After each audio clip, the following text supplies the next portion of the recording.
இன்றைய பாடலுக்குரிய ஆதார வசனம் 2 கொரிந்தியர் 5ஆம் அதிகாரம் 17ஆம் வசனம். இப்படி இருக்க ஒருவன் கிறிஸ்துவுக்குள் இருந்தால் புது சிருஷ்டியாய் இருக்கிறேன், பலவைகள் ஒழிந்து போயின, எல்லாம் புதிதாயின என்பதால் ஆமென்.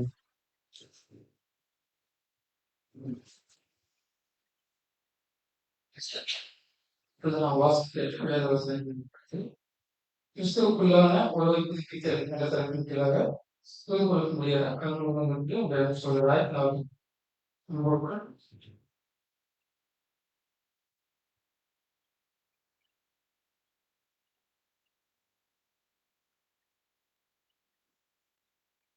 கிறிஸ்தேசுக்குள் பிரியமான சகோதரர்களே சகோதரிகளே, எல்லாருக்கும் கிறிஸ்தேசுக்குள்ள அன்பு வாழ்த்துக்கள்.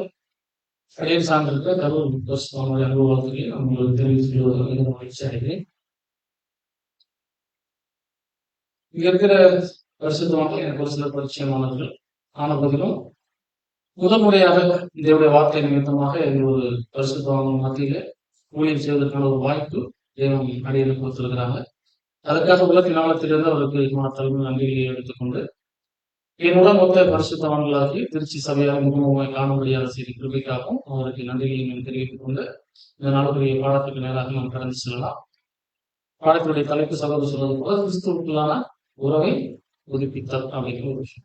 நம்ம ஏன் அந்த தலைப்பு வச்சிட்டோம் அப்படின்னு பாத்தீங்கன்னா, நீங்க கவனிச்சு பார்க்கும்போது நம்ம ஒரு வருஷம் முடிச்சுட்டு அடுத்த வருஷத்துக்கு வந்துடணும். உலக பிரகாரம் சரிங்களா? நம்முடைய ஆயுசு நாட்கள் ஒரு நாள் கூடுகிறத நம்ம பார்ப்போம்.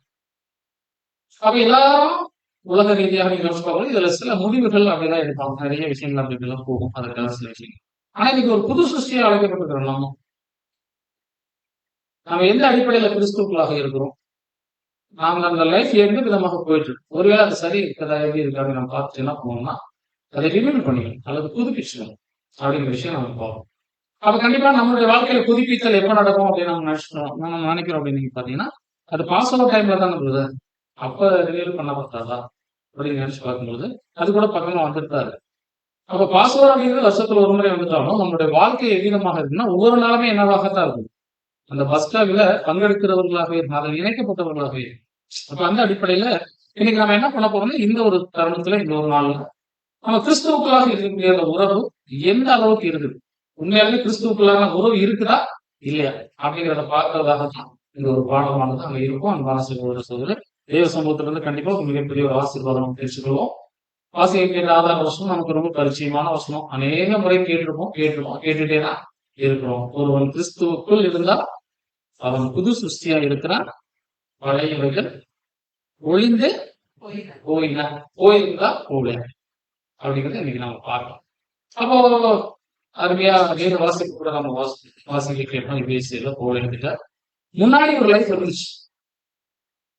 அந்த லைஃப் பத்தி ரொம்ப அருமையா பேசுறாரு. அது அக்கிரமங்கள் நிறைய விஷயங்கள். ஆனா இன்னைக்கு அந்த விஷயங்கள் நமக்கு இருக்கக்கூடாது. காரணம் நம்ம கிறிஸ்துவுக்குள்ளாக நம்ம இருக்கிறோம் அப்படிங்கிறத இன்னைக்கு நம்ம ஊர்ஜிதப்படுத்திருக்கோம் அன்புக்குரிய சகோதரர் சொல்லி. அப்ப இந்த ஒரு விஷயத்தை இன்னைக்கு உறுதிப்படுத்த போறோம். சரியாதான் இருக்கா அப்படி இல்லைன்னா தேவ சமூகத்துல இருந்து கண்டிப்பா அதை என்ன பண்ணிக்கலாம் நீங்க பாத்தீங்கன்னா ஒரு பெரிய வாய்ப்பு அதை புதுப்பித்தல் கண்டிப்பா நடக்கும் அப்படிங்கிற ஒரு நம்பிக்கையோட இந்த தியானமானது அமைகிறது. இப்போ உங்கள் மனசுல ஒரு கேள்வி, இன்னைக்கு வேதாகமத்துல அநேக நிழல் பொருள் நம்ம படிக்கிறோம் கரெக்டுங்களா? கிறிஸ்துவுக்கு ஒரு நிழல் பார்க்கலாம், சபைக்கு ஒரு நிழல் பார்க்கலாம், இந்த மாதிரி அநேக நிழல்கள் இருக்கு. அப்ப இந்த கிறிஸ்துவுக்குள்ளாக ஒருத்தர் வந்துட்டாரா புது சிருஷ்டியாக மாறார். இந்த புதிய சிருஷ்டிக்கு அப்படின்னு ஒரு நிழல் ஏதாச்சும் நீங்க சொல்ல முடியுமா?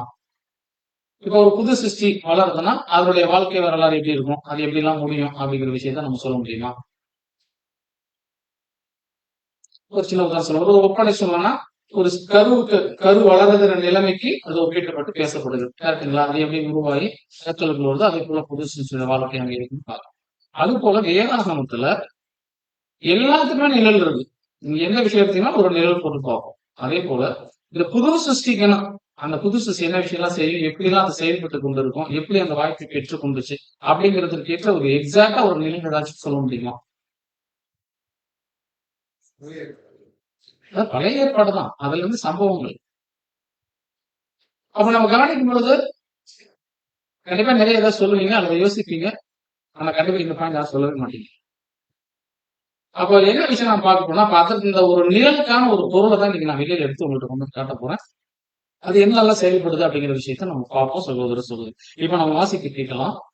யாத்திராகமம் 38 3 யாத்திராகமம் 38 3 அந்த பீடத்தின் சகல பனிமுட்டுகளாகிய சாம்பல் எடுக்கத்தக்க சட்டிகளையும் கரண்டிகளையும் கிண்டிகளையும் முள் துறடுகளையும் நெருப்பு சட்டிகளையும் உண்டாக்கினான்.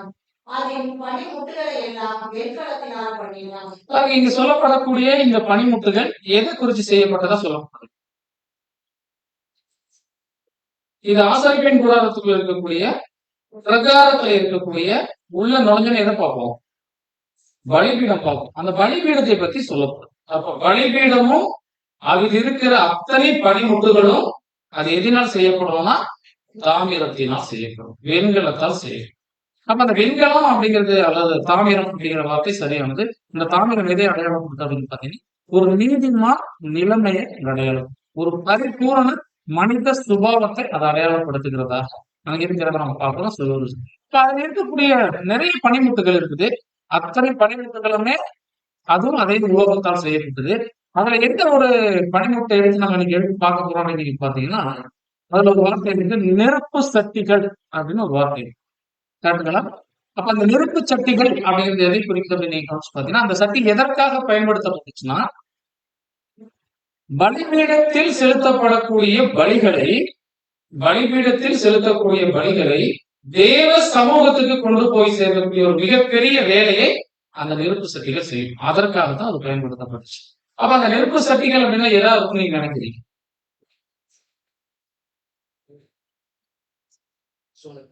அது நீங்க கமெண்ட்ஸ் பாத்தீங்கன்னா என்ன சொல்ல போறோம்னா அதுதான் நம்ம பரிச்சயமா இருக்கக்கூடிய வார்த்தைகள் தூப கலசங்கள் அப்படின்னு.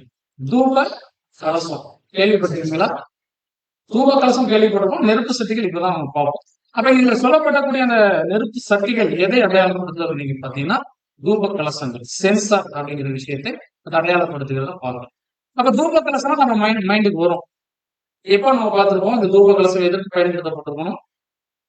ஆரோன் பலி செலுத்துறப்ப எல்லாம் ஒவ்வொரு முறை அங்க செலுத்துறாரு. இப்ப பாவ நிவாரண நாள்ல ஆரோன் காலை மற்றும் வெள்ளாட்டை செய்யணும். கொலை செஞ்சதுக்கு அப்புறம் அந்த மிருகங்களுடைய உள்ளுறுப்புகள் பலிபீடத்தில் தகனிக்கப்படும். கரெக்டுங்களா? ஆனா தகனிக்கப்பட்ட அந்த நெருப்பை எதுதான் சுமந்துட்டு உள்ள போகும் நீங்க பாத்தீங்கன்னா ஆரோனின் கையில இருக்கக்கூடிய தூப கலசம் தான் எடுத்துட்டு போகும். இதை கொண்டு போய் தான் பரிசுத்த ஸ்தலத்துல என்ன பண்ணுவாருன்னா அந்த தூப பீடத்துல வச்சு அந்த புகை போட்டு அந்த விஷயங்கள் செய்யும். பலியானது பிரகாரத்துல நடக்கும். ஆனா அந்த பலியினுடைய சுகத வாசனை அந்த தணலை எதுதான் எடுத்துட்டு போனா ஆரோனின் கையில் இருக்கிற தூப கலசம். இங்க நீங்க பார்க்கும்போது கலசங்கள் அப்படின்னு போட்டிருக்கு. அது பன்மையில எவ்வளவு கலசங்கள்லாம் இருந்துச்சு அப்படிங்கிறத நம்ம பார்க்கலாம். இப்ப இந்த பலிபீடத்தோட சம்பந்தமான விஷயம் இருக்கு. பலிபீடத்தின் பனிமுட்டுகள் எல்லாம் எதுவும் செய்யப்படணும்? வெண்கலம். நீங்க தாமிரங்கிற வார்த்தை நீங்க யூஸ் பண்ணிக்கலாம். தாமிரம் சுத்தமான வார்த்தை. தாமிரத்தினால் இது செய்யப்பட்டிருக்கிறத நம்ம பார்க்கிறோம். சொல்லுவது இப்ப இந்த பலிபீடத்தினுடைய ப்ராசஸ் என்ன, எதற்காக தேவன் செஞ்சிருக்கிறார் அப்படின்னு கவனிச்சு பாத்தீங்கன்னா வசன வாசிக்கலாம். லேவியராகமம் 6ஆம் அதிகாரம் 13ஆம் வசனம்.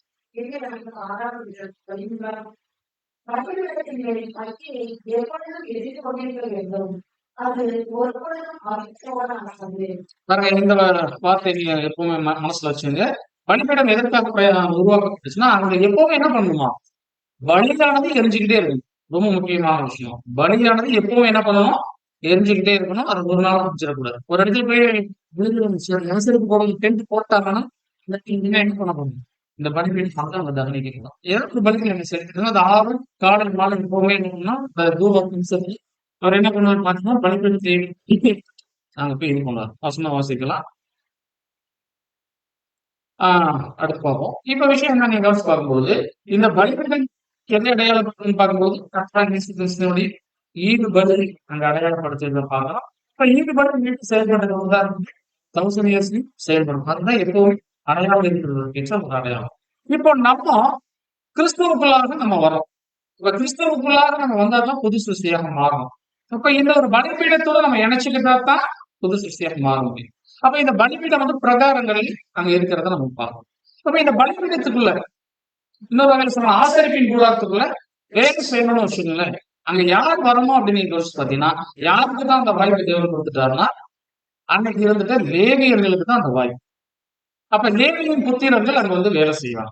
அப்ப லேவியின் புத்திரர்கள் வேலை செய்யும் பொழுது அந்த லேவியின் புத்திரர்களுக்கு என்ன இருக்குன்னா, யாரா இருந்தாலும் வந்து செஞ்சிடலாம்.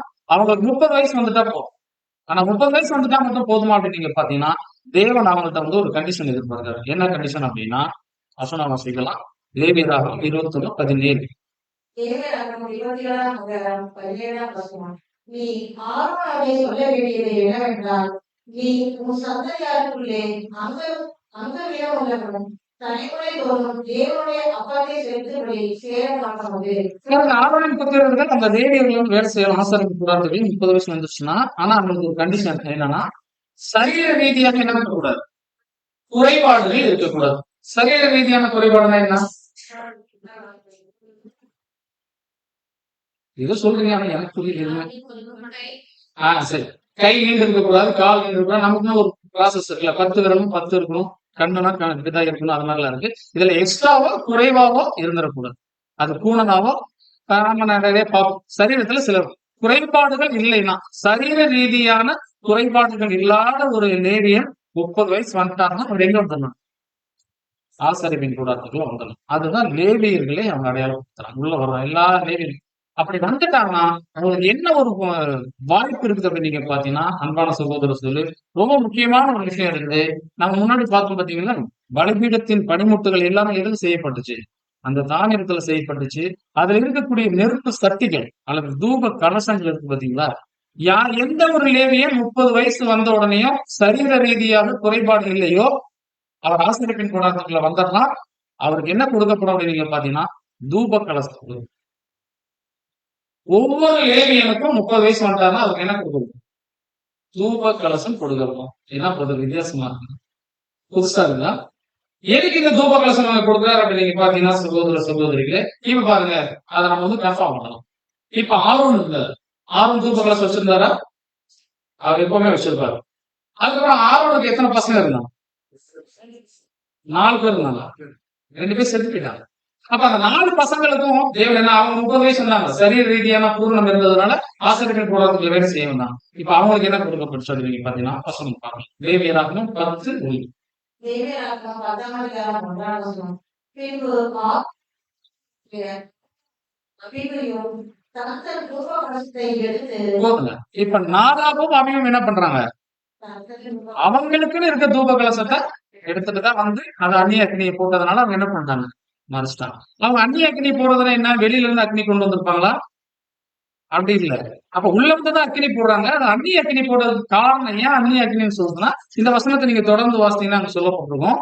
தேவன் என்ன ஒரு பிரமாணம் கொடுப்பாருன்னா, மது குடிச்சு என்ன பண்ணிடக்கூடாது ஆசிரியர்கள். அவங்க வந்து என்ன பண்ணிடுவாங்க, ட்ரிங்க்ஸ் சாப்பிட்டுட்டு அங்க வந்து பலிபீடத்துக்குள்ள வேலை செய்ய வந்ததுனால அவங்க செத்துருவாங்க. அதனால இந்த முடிச்சலும் கட்டாயம் கொடுத்து இந்த லேவியர்கள் யாரும் என்ன பண்ணாங்க, ஆசிரியப்பின் கூடாரத்துல வரும் பொழுது திராட்சை ரசத்தையும் ஒதுக்கி வச்சுட்டு தான் வரணும். ஒருவேளை திராட்சை ரசம் குடிச்சிட்டு வந்து நாதான் பலிபீடத்துல செத்துருவாங்க.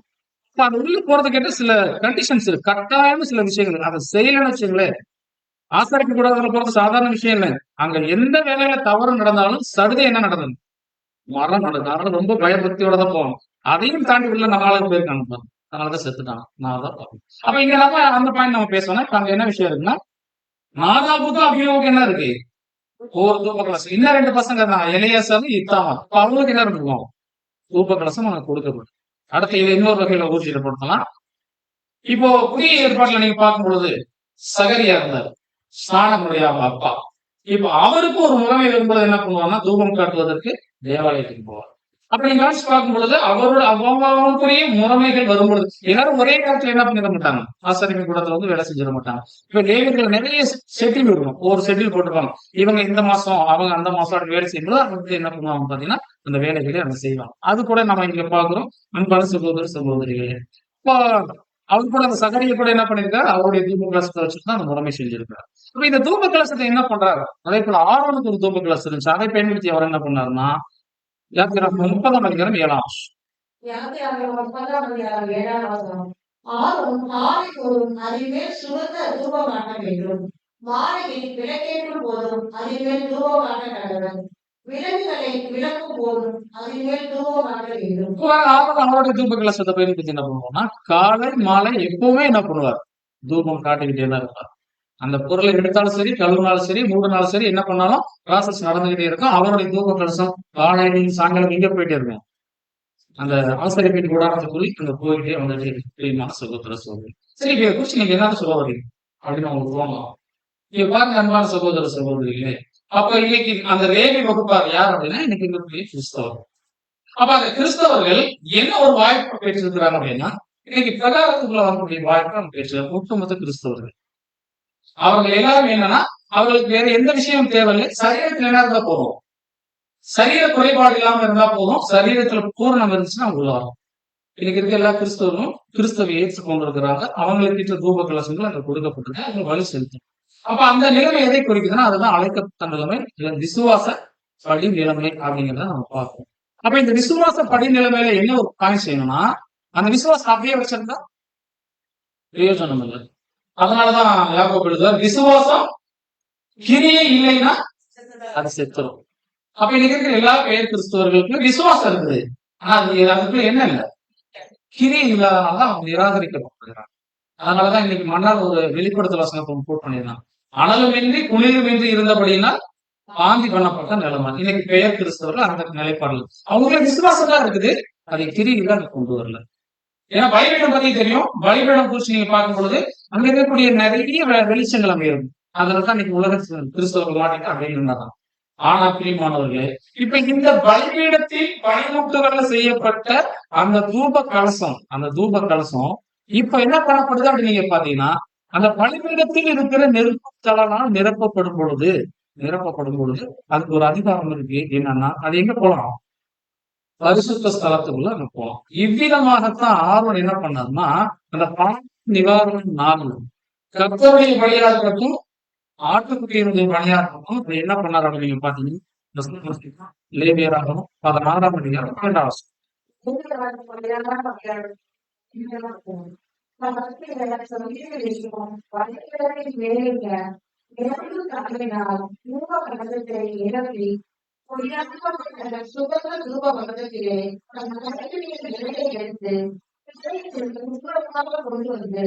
சகோதரர் சொல்லி பாருங்க, அவருடைய தூப கலசத்தை எடுக்கிறார் பாவ நிவாரண நாளப்ப. இப்ப அந்த தூப கலசம் என்ன பண்ணப்படுதுன்னா, பலிபீடத்தில் தகனிக்கப்பட்ட அந்த காளை மற்றும் ஆட்டினுடைய உள்ளுறுப்புகள் தகனிக்கப்பட்ட அந்த நெருப்பை எதில் எடுத்து வைக்கிறாங்க, அந்த தூப கலசம் ஃபீல் பண்றாரு. அந்த தூப கலசமானது அந்த ஹீட்டை அப்சர்வ், அந்த நெருப்பு தணலை கிரகித்துக் கொள்கிறதுனால அதுக்கு இப்ப எங்க போக அனுமதினா பரிசுத்த ஸ்தலத்துக்கு போகும். இப்போ நீங்க நல்லா கவனிக்கணும், பரிசுத்த ஸ்தலத்துக்குள்ள என்னங்க இருக்கு,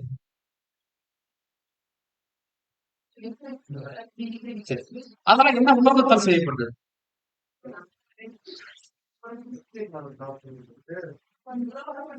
அங்க இருக்கிற எல்லாமே நம்ம பாண்டியர் புரிஞ்சுக்க சொன்னா அது ஃபுல்லாவே தங்க உலகம். அதுக்குள்ள இருக்க அத்தனை பனிமுட்டுகளுமே தங்கத்தால் செய்யப்பட்டது.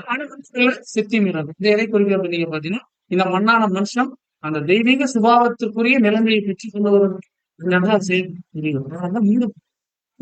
எந்தவன் ஆனா உள்ளதான தங்கம், கரெக்டுங்களா? இப்ப நீங்க கவனிச்சு பார்க்கும் பொழுது அங்க இருக்கிறது எல்லாமே தங்கத்தினாலான மூலமத்தை போட்டீங்கன்னா, அது தூப பீடமா இருக்கலாம், குத்து விளக்கு இருக்கலாம், சமூகத்தை மேஜையா இருக்கலாம். ஆனா இப்ப ஆரோன் கையில இருக்க தூப கலசம் எதனால் செய்யப்பட்டது, அது தாமிரத்தால் செய்யப்பட்டது. இதை உள்ள கொண்டு போலாமா, அங்க இருக்கிறது எல்லாமே கோல்டு, ஆனா இந்த தூப கலசம் உள்ள போகணும், வெறுமனே தூக்கிட்டு போனா செத்துருவாங்க. அதுல இப்ப எதத்தை நிரப்பிடுறான், பலிபீடத்தில் நெருப்பு தணல் நிரப்பப்பட்டால் அது உள்ள போவதற்கு அனுமதி. எவ்வளவு பெரிய விஷயம் தெரியுங்களா? இதுதான் ஒருவன் கிறிஸ்துவுக்குள் வந்தால் அவன் புது சிஷ்யா மாறுறான் அப்படிங்கிறது அருமையான அடையாளம். இப்ப வெயில இருக்கிற வரைக்கும் வெறும் தூப கலசம், வெறும் தாமிரம் தான், ஒரு நீதிமான் நிலவை தான். ஆனா அந்த நீதிமான் நிலவை கிரியில நீங்க கொண்டு வரலைன்னா இங்கேதான் இருக்கு. இன்னைக்கு நிறைய பேர் கிறிஸ்தவராக இருக்கிறாங்க, ஆனா அநேக இன்னைக்கு இருக்கக்கூடிய நம்மளும் புது சிருஷ்டியா அழைக்கப்பட்டிருக்க நம்மளும் இன்னைக்கு அந்த நம்ம கையில இருக்கக்கூடிய அந்த தூப கலசத்துல அது எதை குறிக்கும், நம்முடைய சரீரத்தில் நீதிமானாக்கப்பட்ட நிலைமையை குறிக்கும். அதுக்குள்ள கிறிஸ்துவனுடைய வழியை நீங்க நினைச்சிருக்கீங்களா? அப்படி நினைச்சிருந்தா அந்த சூடு வரும்போது நீங்க அந்த தாமிரத்தினால சூடு என்ன மாதிரியே தான் இருக்கும். நீங்க அந்த தாமிரம் கலந்தாதான் தங்கத்தை பொருளாகவே செய்ய முடியும், இல்லைன்னா செயல்படவே முடியாது பிரியமானவர்களே. அப்ப நீங்க கவனிச்சு பார்க்கும்போது அந்த பலிபீடத்தின் நெருப்பத்தனல் இது உருவாக்கிச்சுன்னா இதை எங்க தூக்கிட்டு போயிடலாம் அப்படின்னு பாத்தீங்கன்னா பரிசுத்த ஸ்தலத்துல தூக்கிட்டு போய் எங்க வச்சிடலாம் தெரியுங்களா? மகா பரிசுத்த ஸ்தலத்துக்கு முன்னாடி இருக்கிற அந்த தூப பீடத்துல தங்கத்தினால் செய்யப்பட்ட அந்த மேஜையில வைக்கலாம். அன்பான சகோதர சகோதரிகளே, இன்னைக்கு நம்ம பலிபீடத்தின் நெருப்புத்தன்மையில்தான் இணைக்கப்பட்டிருக்கிறோம். அதனாலதான் கிறிஸ்துவுக்கு புது சிருஷ்டியா இருக்கிறோம் அப்படிங்கிறத நம்ம கண்டிப்பா எல்லாருமே விசுவாசிக்கிறோம், நம்புறோம், அந்த நிலையில இருக்கிறோம் அப்படிங்கிறது. அப்ப அந்த சூடை அது உள்வாங்கணும். சூடை உள்வாங்கணும் அப்படின்னா நல்லா கத்த சொல்றார், ஒருவன் என்னை பின்பற்றி வர விரும்பினா அவன் தன்னைத்தான் எடுத்து தன் சிலுவையை எடுத்து அனுதினமும் என்னை பின்பற்றுவான். காலை மாலை 6 மணி எழுப்புவார், தன் தூப கலசத்தை எடுத்துட்டு போய் என்ன பண்ணுவார்? தூபம் காட்டுவார். அதே போல கிறிஸ்துவுக்குள் புது சிருஷ்டியா ஒருத்தர் மாறிட்டார்னா அனுதினமுமே என்ன பண்ணணும் நீங்க பாத்தீங்கன்னா பலிபீடத்தின் நெருப்புத்தனால் எப்பவுமே நிறைஞ்சு உள்ள போய் எப்பவுமே என்ன பண்ணணும்? இந்த பரிசுத்த ஸ்தலத்துக்குள்ள தூப வர்க்கம் போட்டுட்டே இருக்கும். இப்ப அது மேல என்ன செய்யுதுன்னா பரிசுத்த ஸ்தலத்துல அந்த நெருப்புத்தணல் இருக்கிறதுனால அதுல தூப வர்க்கம் போடும் பொழுது அங்க என்ன இருக்குமா? புகையிடும். சாதாரண புகையில சுகந்த வாசனை அங்க வீசும். இப்ப அந்த பரிசுத்த ஸ்தலம் எதை அடையாளப்படுத்துதுன்னா இன்னைக்கு நம்ம கூடி இருக்கக்கூடிய நம்மளுடைய ஐக்கியத்தை அடையாளப்படுத்து. ஏன்னா இங்க இருக்கிறவங்க எல்லாருமே யார் தான்? எல்லாமே தங்க கோட்டிங் போட்ட மனுஷங்க தான் நினைக்கணும். அதனாலதான் தங்கமே மணியெல்லாம் கொஞ்சம் பிள்ளைகளை. ஆனா லிட்டரலாவே நம்ம தான் யாரு? நம்ம சிட்டி தான். ஆனா தேவன் நம்ம மேல என்ன போட்டார்? தங்கம் போட்டு வச்சிருக்காரு. அது மாதிரி மாறிடுங்கப்பா. இதுக்கு இந்த தங்கம் ஏற்பட்டுச்சுன்னா தங்கமாவே போறோம், ஜொலிக்காரு. இப்ப அந்த விஷயம் தான் நமக்குள்ள இருக்கு. அப்ப இன்னைக்கு நம்ம கிறிஸ்துவின் பலிக்குள்ளதான் இணைஞ்சிருக்கிறோம்னா ஒவ்வொரு நாளும் கிறிஸ்துவ நிமித்தம் வரக்கூடிய பாடுகள் உபத்திரவங்களை நம்ம சகிக்கிறோமா? அந்த தூப கலசம் நெருப்ப போட்டனையும் ஐயோ அம்மாலாம் கத்தல, அது வலிக்குதுன்னு சொல்லல. ஆனா நம்ம என்ன பண்றோம்?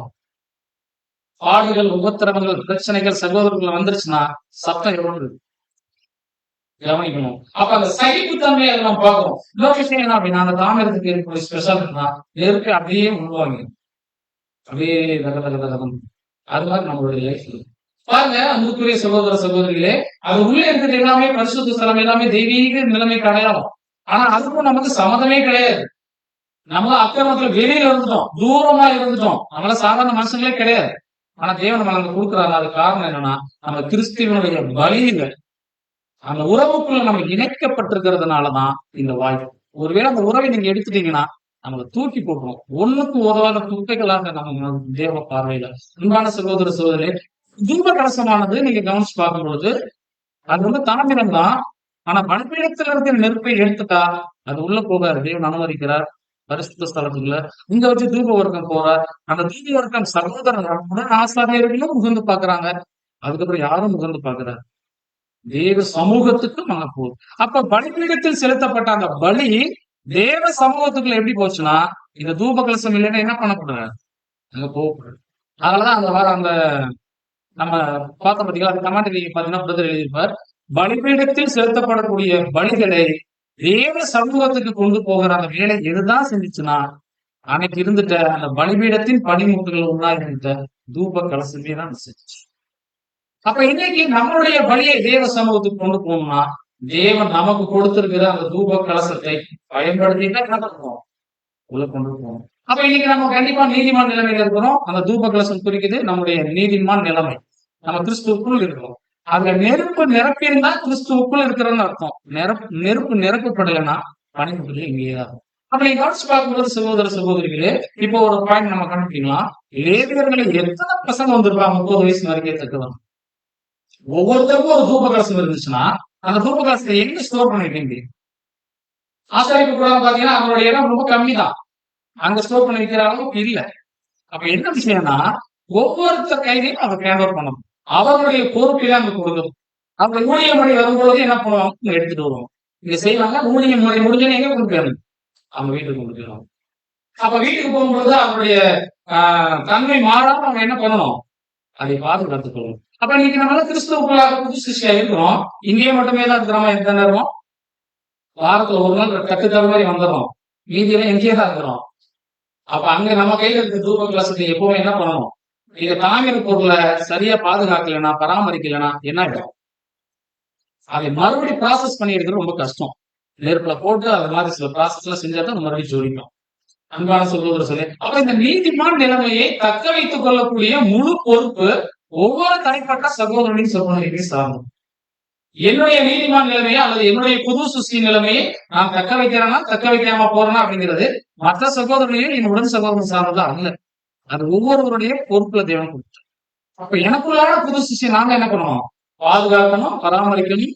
அதுக்கேற்ற போசாப்பி நிறைய வாய்ப்புகள் அப்படி வந்தாலும் அதை சரிவர வளர்த்து எடுக்கக்கூடிய ஒவ்வொரு பொறுப்பும் ஒரு தனிப்பட்ட சகோதரன் சகோதரி சார்ந்தது. மற்றவர்கள் நீங்க சொல்லவே முடியும்.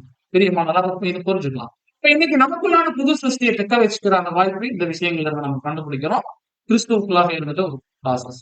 இப்ப ரொம்ப முக்கியமான விஷயம் இப்ப இனிமேல் தான் நம்ம பார்க்க போறோம். பாருங்க, அந்த தூப கலசம் தான் அந்த இன்னைக்கு இருக்கக்கூடிய புது சிருஷ்டியுடைய வாழ்க்கைக்கு அருமையான ஒரு நிறம். பிரகாரத்தில் இருக்கிறப்போ நீதிமான், ஆனா அது நெருங்க போட்டுதான் பரிசுத்தமாகும். பிரியமான கிறிஸ்துவுக்கு என்ன உள்ள டெய்லி போகும் அந்த தூப கலசம் மாறவன் கையில இருந்ததுனால நம்முடைய ஆண்டவரான இயேசு கிறிஸ்து கூட அன்னத்திலும் எந்த நேரமே என்ன பண்ணியிருந்தார்? தேவனுடைய உறவுக்கான வசதியை நாங்க இருக்கிறத நம்ம பார்க்கிறோம். இன்னைக்கு நம்முடைய உறவு அமிதமாகவே அங்க இருக்கணும். அன்பான சகோதர சகோதரிகளே, இப்போ ஒரு முக்கியமான விஷயத்துக்குள்ள போகிறோம். அப்ப அந்த தூப கலசம் எதற்கு மட்டும்தான் பயன்படுத்தப்பட்டுச்சு அப்படின்னு பாத்தீங்கன்னா, அங்க செலுத்தப்படக்கூடிய பலிகளை தேவ சமூகத்துக்கு கொண்டு பயன்படுத்தப்பட்டுச்சு. இன்னொரு வேலையும் அதை செஞ்சுச்சு. அதுதான் இன்னைக்கு பாடத்துக்குள்ள இப்ப பார்க்க போறோம். இப்ப நீங்க கவனிச்சு பார்க்கும்போது அன்பான சகோதர சொல்லி என்ன சம்பவம் நம்ம பார்க்க போறோம்னா, ஒரு வசனம் பார்க்கலாம். என்னாகமம் 16ஆம் அதிகாரம் 1-2 வசனம். என்னாகமம் 16ஆம் அதிகாரம் 1-2 வசனங்கள். லேவிக்கு பிறந்த கோகாத்தின் குமாரனாகிய இத்சேயாரின் மகன் கோராகு என்பவன் ரூபன் வம்சத்தில் உள்ள எலியாவின் குமாரனாகிய தாத்தானையும் அபிராமையும் பேரேவின் குமாரனாகிய ஓனானையும் கூட்டிக் கொண்டு இஸ்ரவேல் புத்திரரில் சபைக்கு தலைவர்களும் சங்கத்துக்கு அழைக்கப்பட்டவர்களும் பிரபலமானவர்களும் ஆகிய 250 பேர்களோடும் கூட மோசேக்கு முன்பாக எழுப்பி. இந்த வசனம் வாசிக்கும் பொழுது உங்களுக்கு தெரியும் என்ன சம்பவம் பார்க்க போறோம். கோராகின் கலகம், கோராகை குறிச்சு நம்ம பார்க்க போறோம். இப்ப இங்கேயும் தூப கலசம் வரும். என்ன பயன்படுத்த எப்படி நடக்குதுன்னு நம்ம பார்க்கலாம். அப்ப இங்க நீங்க கவனிக்கும் பொழுது 2 வகுப்பார் வராங்க. ஒருத்தர் யாருன்னா கோகாத்தின் புத்திரர். கோகாத்தோட பேரன் யாருன்னா கோகாத்தின் மகன் இத்சேல். அவருடைய பைசல் தான் யாருன்னா கோராகு. அதுக்கப்புறம் யார் வர்றாங்க நீங்க பாத்தீங்கன்னா ரூபன் கோத்திரத்துல இருக்கிறவங்க வர்றாங்க. ரூபன் கோத்திரத்தார் யாரு? இல்ல ரூபன் கோத்திரம் யாருன்னு கேக்குறேன். ரூபன் லேவி 2 பேரும் அண்ணன் தம்பி, கரெக்டா? அவங்க எல்லாமே யாக்கோபோட பசங்க. லேவியர்கள் ஆசிரியப்பு கூடாத வேலை செய்யறவங்க. ரூபன் என்ன வேலை செய்வார்? ரூபன் யார் அப்படின்னா அந்த வம்சாவளியில ரூபன் யார்? யாக்கோபோட பசங்கள்ல மூத்த பையன், தலைச்சன் பிள்ளை, கரெக்டுங்களா? அப்ப யாக்கோபோட முதல் பையன் அவர் தான். புத்திர சுவீகாரம் அவருடையது, ரெட்டிப்பான ஆசீர்வாதம் அவருடையது.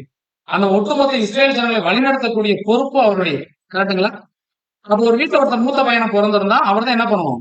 அடுத்த லீடர், அடுத்த குடும்ப தலைவன். எல்லா பொறுப்புகளும் அவர் மேலதான் இருக்கும். ஆனா அந்த பொறுப்புகள் லேவியர்களுக்குள்ள அந்த பொறுப்புகள் யாருக்கு வந்துச்சு? சரி, யாக்கோபோட வம்சத்துல அந்த பொறுப்பு ஒரு மிக முக்கியமான பொறுப்பு யாருக்கு வந்துச்சுன்னா லேவி கோத்திரத்துக்கு வந்துச்சு. அனுசரிக்க கூடாத வேலையில் சாதாரண விஷயம் இல்லை. இப்ப யோசிப்பு வந்ததுனால அது வேற. ஆனா நீங்க 12 பசங்கள்ல ஒருத்தர் தான் யாருன்னா லேவியர். ஆனா பரிசுத்தமான வேலை செய்யக்கூடிய வேலை யாருக்கு கிடைச்சிருச்சுன்னா லேவியர்கள் கிடைச்சிச்சு. ஆனா லேவியர்களே பரிசுத்தமான வேலை தான். ஆனா அது ரொம்ப முஸ்டான வேலை.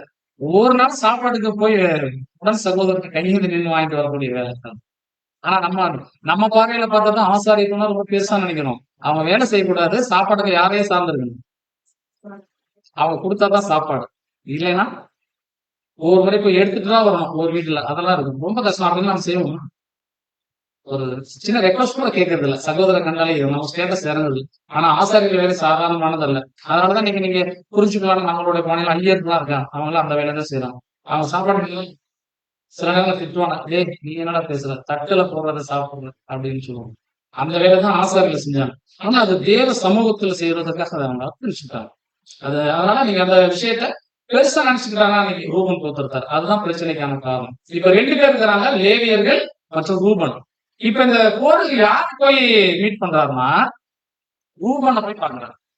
காரணம் என்ன தெரியுங்களா? அவன் தான் தலைச்சம்பதி. இப்ப இவங்க 2 பேரோட கூட்டணியில என்ன வேலை நடந்துச்சு அப்படின்னு பாத்தீங்கன்னா மோசேக்கும் ஆரோனுக்கும் விரோதமா வராங்க. 250 பேரை கூட்டிட்டு வரான். கூட சாதாரணமானவர்கள், ரொம்ப பிரபலியமானவர். அந்த இருக்கக்கூடிய 100 பேர் 200 பேர் இருப்பாங்கல்ல, சங்கத்துல ஒரு முக்கியமான பொருள். ரூபன் சொன்னாலே தெரியும், அந்த வம்சத்தை சொன்னாலே தெரியும். இங்க நீங்க கவனிச்சு பார்க்கும்போது ரூபன் வம்சத்தில் இருக்கக்கூடிய தாத்தா இவங்களும் ரொம்ப பிரபலியமானவங்க, ரொம்ப பரிச்சயமானவங்க இஸ்ரேல் ஜனங்கள் மத்தியில். இப்போ ஒரு கூட்டணி நடக்குது. என்னன்னா கோராகின் புத்திரர் யார் அப்படி நீங்க பார்க்கும்போது கோராகு மற்றும் ரூபன் வம்சத்தில் இருக்கக்கூடிய சில பேர் சேர்ந்துட்டு என்ன பண்ணா மோசேக்கும் ஆரோனுக்கும் விரோதம் எதுக்கு போறாங்க அப்படின்னு நீங்க பாத்தீங்கன்னா, சகோதர சகோதரிகளே வசனம் பாருங்க. என்னாகமம் 26ஆம் அதிகாரம் 9ஆம் வசனம். எலியாவின் குமாரர் நேமுவேல், தாத்தான், அபிராம் என்பவர்கள்.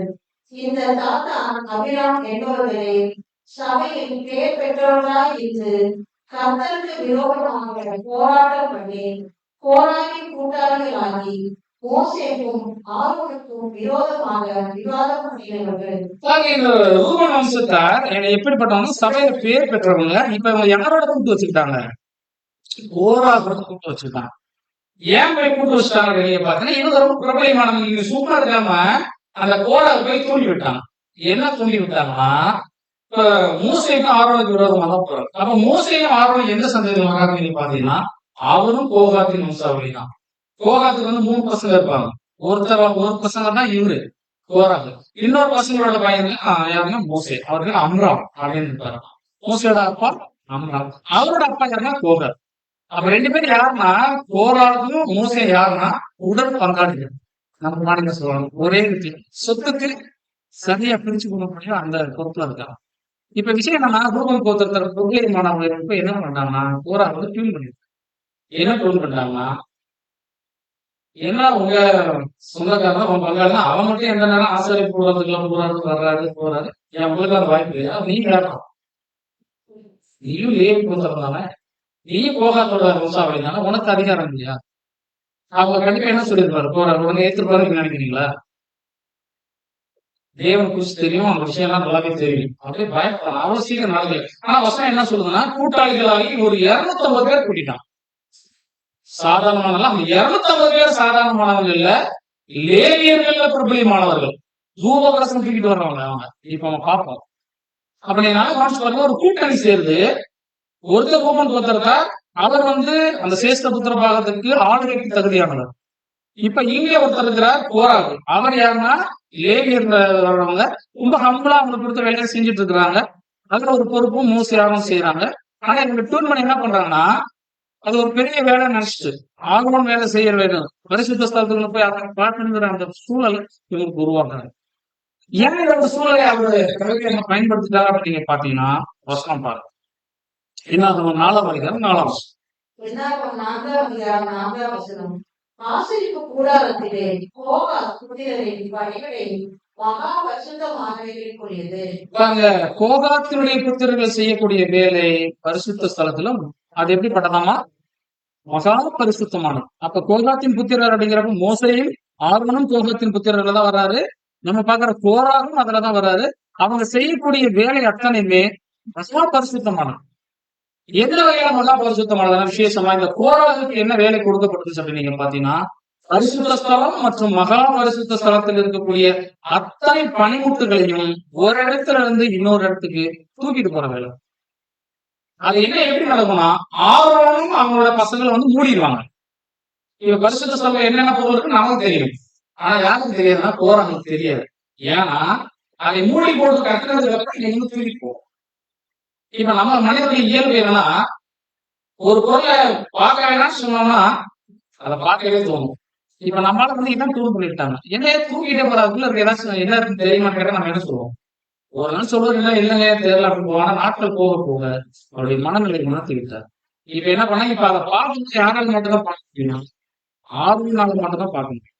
ஆர்வனுடைய பசங்க உடன் ஆசாரியர்கள் மட்டும் பார்க்கணும். இப்ப இந்த அந்த ஒரு பதவியை நம்ம வாங்கிட்டா உள்ள போயிடலாமா? இந்த ஒரே நாள் நடக்கல, ஒரு பாச சபையே போய் கடைசியில் என்ன அப்படின்னு பாத்தீங்கன்னா, இன்னும் அதை தாண்டி இந்த கோராகின் புத்திரர்கள் இவங்க செய்யற அந்த வேலை எப்படி பண்றதுன்னா, அந்த பனிமுட்டுகளை தோல்தான் சுமந்துட்டு போகணும்.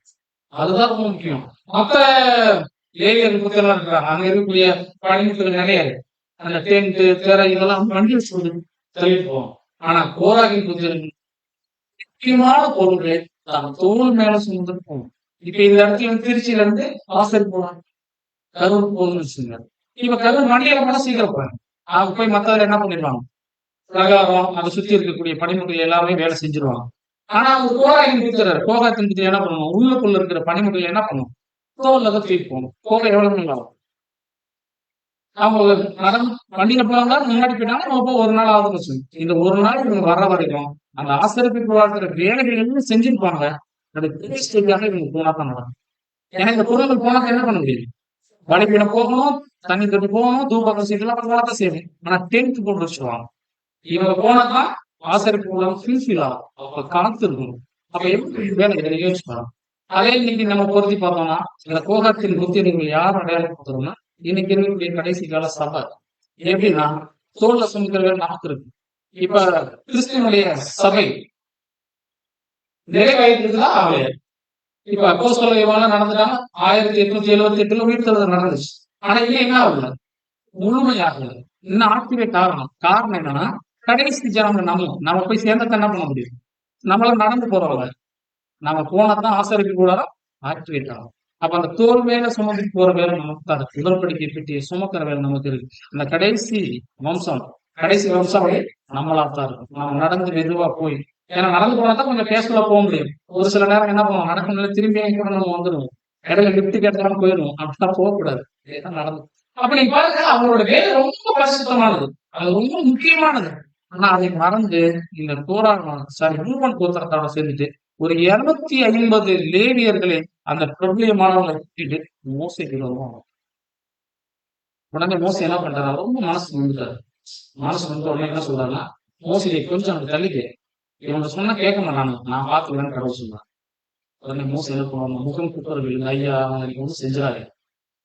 ஏன்னா நீங்க இவங்களை கூட்டிட்டு வந்து எல்லாரும் பாத்துக்கிறாங்க, பொண்ணு போட்டீங்கன்னா இதுக்காக கூப்பிடணும் சொல்லணும்னா மோசை முகம் குப்பர் விழுந்தாதான் உடனே அதுக்கு ஒரு சொல்யூஷன் தருவார். சரி இந்த விஷயங்கள் செய்ய சொல்லிட்டு இப்ப என்ன நடக்குது அப்படிங்க பாத்தீங்கன்னா வசனம் என்னாகும் 16:8-10. என்னாகும் 16:8-10.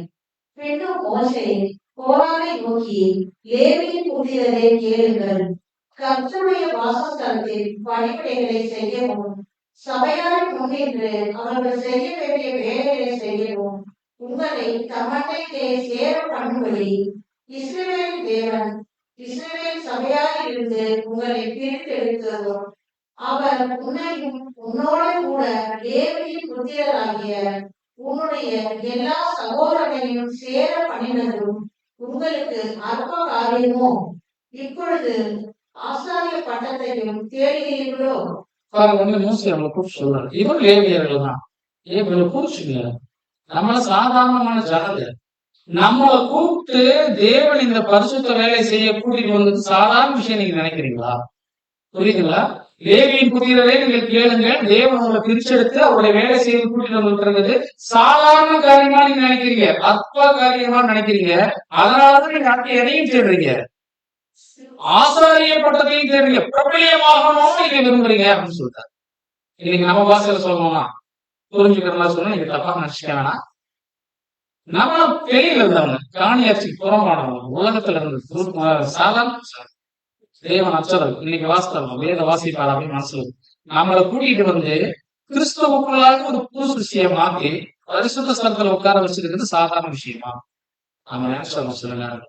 அதனாலதான் சில நேரத்துல நானும் பிரபலியமாகணும் கேட்டீங்களா, நானும் எல்லாருக்கும் தெரியும். நம்ம சிம்பிளா சொன்னா நானும் எழுத ஆயிட்டா பரவாயில்லையே, நானும் ஒரு டீக்கன் ஆயிட்டா பரவாயில்ல, தவறா நினைச்சுக்கோன்னா புரிஞ்சுக்கிறதுக்காக. இப்ப இந்த ஒரு விஷயம் நாங்க போயிடு. அப்ப நம்ம என்ன பிரபலியம் ஆகணும், எழுதாலும் பிரபலியம் யாரும் சொல்லி கொடுத்துருக்காங்க. பாருங்க, அப்ப தெரியும் வாய்ப்பு கிடைச்சுன்னா மோசே என்ன பாடுற அவரோட நட்சிப்பையே தொலைச்சுக்கிட்டாரு, காரணத்துக்கு போகிற அந்த வாய்ப்பையே மிஸ் பண்ணாரு. அந்த ஒரு பாத்தீங்கன்னா அவர் கொண்டாட்ட போயிருக்கு, நிதானமா அவர் பார்த்து ஒரு வேலை செஞ்சு போயிருப்பாரு. தேவன் ஒருத்தர் ஆக்குறாருன்னா அவருக்கு ஆபத்துகள் அதிகம். அதனாலதான் நீங்க யோசிச்சு பார்க்கும்போது அந்த ரூபன் வம்சத்தாரெல்லாம் வந்தாங்க, மற்ற கோத்திரம் வந்திருக்காங்க.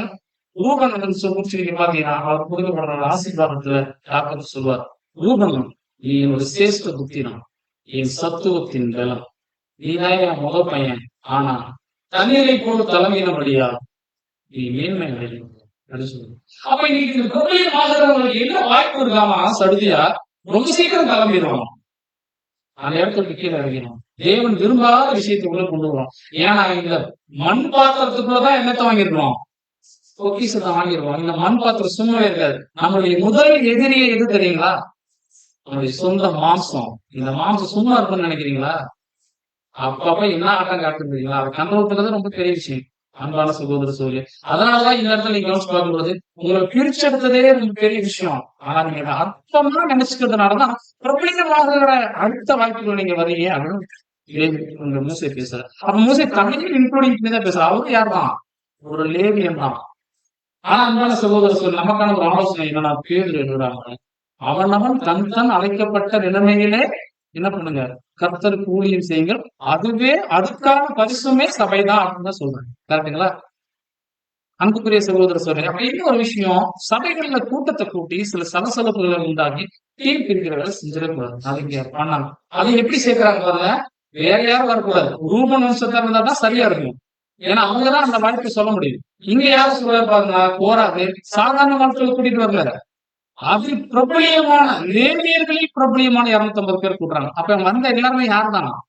ரொம்ப பிரபலியமானவங்க, ரொம்ப பரிச்சயமானவங்க. யார கேட்டாலும் சொல்லிடுவாங்க. ஆமாங்க அவரு, அதே போல பாய்ப்பனா அப்படின்னு எல்லாம் சொல்ற மாதிரி சொன்னாங்க. ஒரு பிரதரோட பேர சொன்னா எல்லாரும் தெரியுதா? அது மாதிரி ஆட்கள் இங்க இருக்கிறவங்க. அன்பான சகோதர சொல்லி என்ன வேலை செஞ்சுட்டாங்க எங்க மூசை ரொம்ப சொல்ற, நீங்க ஒரு ஆச்சரியமான உங்களோட அழைப்பை அற்போன்னு நினைச்சிட்டு நீங்க தேவையில்லாத வேலைக்குள்ள போறீங்க. உங்களை பிரபலியப்படுத்த அல்லது உங்களை அடையாளம் காட்ட நீங்க விரும்புறீங்களா? அப்படி விரும்புகிறாங்க. அப்படி விரும்பினதுனால ஒரு பிரச்சனை. இதுக்கு தீர்வு தேவ சமூகத்தில் இருந்தது. என்னவா? இப்போ என்ன 16 16 பின்பு மோசே கோராவை நோக்கி, நீயும் உன் கூட்டத்தார் யாவரும் நீயும் அவர்களும் ஆர்வமும் வந்தீர்கள். உங்களில் ஒவ்வொருவரும் தங்கள் தங்கள் தூப கலசங்களை எடுத்து அவைகளில் தூப வர்க்கத்தை போட்டு தங்கள் தங்கள் தூப கலசங்களாகிய 250 தூப கலசங்களை கர்த்தருடைய சந்நிதியில் கொண்டு வர வேண்டும். நீயும் ஆரோனும் தங்கள் தூப கலசத்தை கொண்டு வாருங்கள் என்றான். அப்படியே அவரவர் தங்கள் தங்கள் தூப கலசங்களை எடுத்து அவைகளில் அக்கினியையும் தூப வர்க்கத்தையும் போட்டு ஆசரிப்பு கூடார வாசலுக்கு முன்பாக வந்து நின்றார்கள். மோசேயும் ஆரோனும் அங்கே நின்றார்கள். இப்போ மோசே சொல்றார், கோராகு நீ பிரச்சனை பண்ற சூழலாச்சு, இப்ப நீ என்ன பண்ணணும், நீயும் ஆர்வமும் தூப கலசம் எடுத்துடுவான். உங்க பேச்ச கேட்டு ஒரு 250 பேர் வந்தாங்க. அவங்களும் தூப கலசத்தை எடுத்து கர்த்தருடைய சமூகத்துக்கு வாங்க, தேவ சமூகத்துல இருந்து இதுக்கு உத்தரவுவாங்க. அப்ப எத்தனை தூப கலசம் இல்லையா வருது? 250 தூப கலசம் பிரபலியமானவங்க. 600 தூப கலசம் இருக்குது, கோராகோட தூப கலசம். நீங்க கவனிச்சு பாத்தீங்கன்னா 17ஆம் வசனத்துல கீழே பாத்தீங்கன்னா, நீயும் ஆரோனும் தன் தூப கலசம். அதான் நீங்கிறது யாரு? அவர்தான் கோராகு. கோராகு தூப கலசம் கொண்டு வரணும், ஆரோனும் தூப கலசம் கொண்டு வரணும். அது இல்லாம மேல யார் இருக்கிறாங்க? 250 பேர். அவங்க பேரை கேட்டவங்க 250 தூப கலசம். அப்ப மொத்தம் இங்க எத்தனை தூப கலசம் வருது? 252. இப்ப நீங்க புரிஞ்சுக்கிறீங்களா? யார் ஒருவர் லேவியர்கள் 30 வயது மதிக்கத்தக்க ஆண்கள் சரீர ரீதியா பூரணமா இருக்காங்களோ அவங்க ஆசாரிப்பு கூட வேலை செய்யலாம். ஒவ்வொருத்தருக்கு என்ன கொடுக்கப்படுது? தூப கலசம் கொடுக்கப்படுது. இப்ப அங்க எவ்வளவு பேர் அதை எழுதி ஒரு ஸ்டோர் பண்ண வைக்க முடியுமா? அதுக்கு ஆசிரியப்பு கூட ஃபுல்லா போட்டாலே பத்தாது. அவ்வளவுதான் இருக்கு. நீங்களாக 100 மூலம் 50 மூலம் அவ்வளவுதான் இருக்கு. அதை எப்படி போட முடியும்? ஒவ்வொருத்தரும் அங்க கொண்டு இப்ப கொண்டு வராங்க அப்படின்னா எங்க இருந்து கொண்டு வந்துருக்கணும்? அவங்க கண்ட்ரோல் இருக்கிறதுனாலதான் எடுத்துட்டு வராங்க. பிரியமானவர்கள், இப்ப அதைத்தான் கொண்டு வராங்க. அந்த தூப கலசம் தான் அவங்க கிறிஸ்துவுக்குள் இருக்கிறாங்களா, தேவனுக்குள் இருக்கிறாங்களா, தேவனுக்குள் இல்லையா அப்படிங்கிறத நிரூபிக்குது. இன்னைக்கு நம்ம தான் கையில இருக்க தூப கலசம் தான் நம்ம கிறிஸ்துவுக்குள் புது சிருஷ்டியா இருக்கிறோமா இல்லையா அப்படிங்கிறத இப்ப தீர்மானிக்க போகுது. இப்படி கொண்டு வந்தோடனே ஒன்னாவது என்ன போடுறாங்கன்னா நெருப்பு தணல் போடுறாங்க. அப்ப நீங்க யோசிச்சு பாருங்க, நெருப்பு தணல் போறாங்க எங்க இருந்து எடுத்துருப்பாங்க? பலிபீடத்தில் நெருப்பு தணல் தான் எடுத்திருப்பாங்க. அப்ப எடுத்துட்டு அந்த தேவ சமூகத்துல அங்க நிக்கிறாங்க. நிற்கும் பொழுது என்ன நடக்குதுன்னா வசனம் பார்ப்போம். 35ஆம் வசனம். அக்கினி கர்த்தருடைய சந்நிதியிலிருந்து புறப்பட்டு தூபம் காட்டின 250 பேரையும் பட்சித்துக் கொண்டது. அந்த 250 பேர் அதே இடத்துல செத்தாங்க. எப்படி இருக்கும் நீங்க யோசிச்சு பாருங்க. அன்பான சகோதர சகோதரிகளே, அந்த கர்த்தருடைய சந்நிதியில் தூபவர்க்கம் போடாச்சு. நெருப்பு பலிபீடத்து நெருப்பை அடைச்சாச்சு. ஆனா தூபவர்க்கம் போடுறாங்க. ஆனா என்ன ஆயிட்டான்? அவன் சடுதியாக செத்து போயிடும். 250 பேர் சாவு எப்படி இருக்குன்னு யோசிச்சு பாருங்க. அந்த இடத்துல இஸ்ரேல் ஜனங்கள் மத்தியில ஒரே பரபரப்பு அங்கலாய். கொஞ்ச நாளைக்கு முன்னாடி 40 பேர் தான் செத்தாங்க. அதுக்கே தமிழ்நாடே அதிர்ச்சி. 250 பேர் இஸ்ரேல் ஜனத்துல கூட்டமா அது சாதாரண சாவு இல்லைங்க. கர்த்தருடைய சன்னதியிலிருந்து கீழே வந்து அப்படியே அடிக்கலாம். எப்படி இருக்குன்னு யோசிச்சுக்கலாம். மாணவர்களே, அந்த சூழல் எப்படி இருக்கும் நீங்க புரிச்சுன்னா, இப்ப அப்படி நடந்த உடனே ஆர்வனுடைய பையன் எலேசர் தேவன் கூப்பிட்டு என்ன பண்ணாருன்னா, இந்த சரீரத்தை எல்லாத்தையும் எடுத்துட்டு போய் வெளியே வச்சான். ஆனா அவங்க கையில வச்சிருந்தாங்களே என்னது, அந்த தூக்க கலசம் எப்படிப்பட்டதுன்னா, அது பரிசுத்தமானது. அதை நீ ஒண்ணும் செஞ்சிடக்கூடாது. இந்த பாவிகளை வெளியே எடுத்துட்டு போயிரு. அந்த 250 பேரோட தூக்கு கலசத்தை நீங்க என்ன பண்ண நீங்க பாத்தீங்கன்னா, அதை அப்படியே வச்சு ஒரு ப்ராசஸ் செய்ய சொல்லுவார். என்ன செய்ய சொல்றாரு நம்ம பார்க்கலாம். அதுக்கப்புறம் என்ன நீங்க பாத்தீங்கன்னா, இப்ப அவருக்கு தூக்க கலசம் இருக்கு. ஆனா பூராக்கோட தூக்க கலசம் அங்க உபயோகப்படுத்தப்படுற என்ன நடக்குது அப்படின்னு நீங்க பாத்தீங்கன்னா, அடுத்ததாக அந்த ரூபன் கோத்திரத்தார் வர சொல்லுவார் மோசே. அந்த வரமாட்டேன்னு சொல்லிடுவாங்க. ஏன்னா போனா செத்து மனசு தெரியும். உடனே பயந்துட்டு நிற்பாங்க. உடனே இவங்க இங்க இருந்து அங்க போவோம். நம்மளால அங்க போயிட்டு உடனே சொல்லுவோம், நீங்க கலந்து பண்ணி விட்டீங்க, இருக்கிற ஆளுங்க என்ன பண்றீங்க, டியூன் பண்ணி விட்டீங்க. அதனாலதான் வசனம் சொல்லுது, இடர்கள் வருவது இயல்பு, ஆனால் யாரால் வருகிறதோ அவர்களுக்கு ஐயோ அப்படின்னு நான் சொல்லல. யாரா சொல்லியிருக்கேன்? அப்ப இயல்புதான் கருமாற்றங்கள் வருவது. அது என்னால வரக்கூடாது. நான் பார்த்துக்கணும். என்னோட ரசிப்பதான் நான் பார்க்கணுமே ஒழிய நான் இன்னொருத்தர் இடரும். அதனால இடர்கள் கண் போடவே கூடாது. சகோதரனுக்கு இடர்கள் உண்டாக்கினா அவன் கழுத்தில் எந்த இடர்களை கட்டுறது நலம். ரொம்ப தேவன் ரொம்ப கவனித்த விஷயம் என்னன்னா, இன்னொரு சகோதரனுக்கு என்னாலேயோ அல்லது மற்ற சகோதரனுக்கு இடம் வந்துச்சுன்னா அந்த இடர்கள் பண்றவங்க தேவன் விடவே இல்லை. அதுதான் ஏமாத்தவங்களுக்கு இருக்கு. பிரியமானவர்களே, போரா அப்படிப்பட்டவர் உடனே ஒரு ஜட்ஜ்மெண்ட் கொடுக்குறாரு. எல்லாரும் சாதாரண மாதிரி செத்தாங்கன்னா அது வந்து நல்லா இருக்கு. அதனால தேவ சமூகம் தண்டனை அப்படின்னு சொல்லிட்டு அந்த தண்டனை என்ன இருக்கும் நீங்க பாத்தீங்கன்னா வசனம் வாசிக்கலாம். பூமி தன் வாயை திறந்து அவர்களையும் அவர்கள் வீடுகளையும் போராடுக்குரிய எல்லா மனிதர்களையும் அவர்களுக்கு உண்டான சகல பொருட்களையும் விடுவி போனது. ஒரு வித்தியாசமான சாவு. அப்படி நிலம் நடக்க கூடாது. 2 செங்கடல் எப்படி பிளந்துச்சு, அதுவே அது நமக்கு ஆச்சரியமா இருக்கு. பூமியோட டக்குனு திறந்து இங்குதுன்னு எப்படி இருக்கும். இந்த இடத்துல அப்படி நடந்துச்சு என்ன உசுரை குடிச்சு அந்த சூழல் நடக்குது. எல்லாரும் அப்படியே மூழ்கப்படுறாங்க. அப்படி அந்த மூழ்கப்போட அந்த முழுகப்பட்ட அந்த மனுஷ போன அவங்க எப்படிப்பட்டவங்களா இருக்காங்களா? என்ன 26:10 பூமி தன் வாயை திறந்து அவர்களை விழுங்கினதினாலும் அக்கினி 250 பேரை பட்சினாலும் அந்த கூட்டத்தால் சேர்த்து ஒரு அடையாளமானவர்கள். பாருங்க, கோராகு அவர் கூட்டத்தார் அந்த 250 பேர் செத்தாங்க. ஒரு அடையாளமாக இருக்கிறார். இன்னைக்கு நமக்கு தான் அந்த அடையாளம். அன்னைக்கு இஸ்ரேல் ஜனங்களுக்கு ஒரு அடையாளம் என்னன்னா, யாருமே அந்த ஆரோனுடைய பட்டத்துக்கு ஆசாரியத்துவத்தை தேவ சமூகம் அனுமதி இல்லாம என்ன பண்ணக்கூடாது, தேடக்கூடாது. யாருக்கு வாய்ப்பு கொடுக்குறாரோ அவங்கதான் போகணுமே ஒழிய நான் முந்தி போறேன்னு போனா இப்படிப்பட்ட சூழல்கள் அங்க நடக்கும். பிரியமானவர்கள், அப்படி போனா என்ன நடக்கும்னு அடுத்து நம்ம வரல பார்க்க போறோம். இப்ப ஒரு இது வித்தியாசமான சாவு. இவர் யாருன்னா கோராகும் அவங்க விஷயம். இவங்க யாருன்னா சகோதரர்களை இடர்கள் உண்டாக்கினாங்க. சகோதரர் இடர் உண்டாக்கினா ஐயோ நம்ம சொல்றோம்ல. இப்ப இவரோட தூக்க கலசம் என்ன பண்ணப்படலைன்னா அவர்கிட்ட இருந்து வாங்கப்படல, பூமியா விழுங்கப்பட்டுருச்சு. அவங்க கூட்டமே செத்துச்சு. ஒரு வித்தியாசமான சாவு. அன்பான சகோதர சகோதரியே, சாதாரண நினைச்சிடாதீங்க. அதனாலதான் வசனம் சொல்றது சகோதரர்களுக்கு இடரை செய்யவே கூடாது. ரொம்ப கவனமா இருக்கக்கூடிய ஒரு பாயிண்ட் இது. அது மாத்திரம் இல்லாம என்ன செய்யக்கூடாது, இந்த கூட்டுற வேலை அந்த சகோதரர்களை சொல்லுவாங்க. நம்ம பாடல சிந்து முடிஞ்சுடுறதா இதெல்லாம் செய்யவே அப்படி நம்ம செய்யணும். கவனமா இருக்கணும். கவனிச்சுட்டா இருக்கிற இந்த வேலையை போராக செஞ்சுட்டாரு. யாரோட சேர்ந்து செஞ்சுட்டாருன்னா ரூபன் வம்சத்தாருடைய தாத்தாவுடைய பேச்சை கேட்டு செஞ்சுட்டாரு. அவங்களுக்கு ஆசாரி கூடாது சம்பந்தமே கிடையாது. அப்படின்னு என்ன விஷயம்னா, நம்ம இங்க இருக்கிற சூழல் வேற, வெளியில இருக்கிற சூழல் வேற. உலகத்தை நீங்க வச்சுட்டு நினைச்சிட்டீங்கன்னா அது இப்படியோட சூழல் கொண்டு விஷயம். சகோதரர்களுக்கு இங்க நம்ம எனக்கு பிறகு அது வேற. அந்த சூழல் வர்றதுக்கு காரணம் என்னன்னா ரூபன் கோத்திரத்தார் தான். நம்ம ரூபன் கோத்திரத்தார் யாரும் தெரிகிறாங்க, உலகத்தின் ஆளுக்கு 2வது எதிரி நமக்கு இருக்கிறாங்க. ஃபர்ஸ்ட் நம்மளுக்கு மாம்சம், அதுக்கப்புறம் இந்த மாம்சம் எங்கதான் போகும், தூக்க கலசத்தை பிடிச்சி வெளியில தான் போகும். உலகம் நம்முடைய 2வது எதிரி.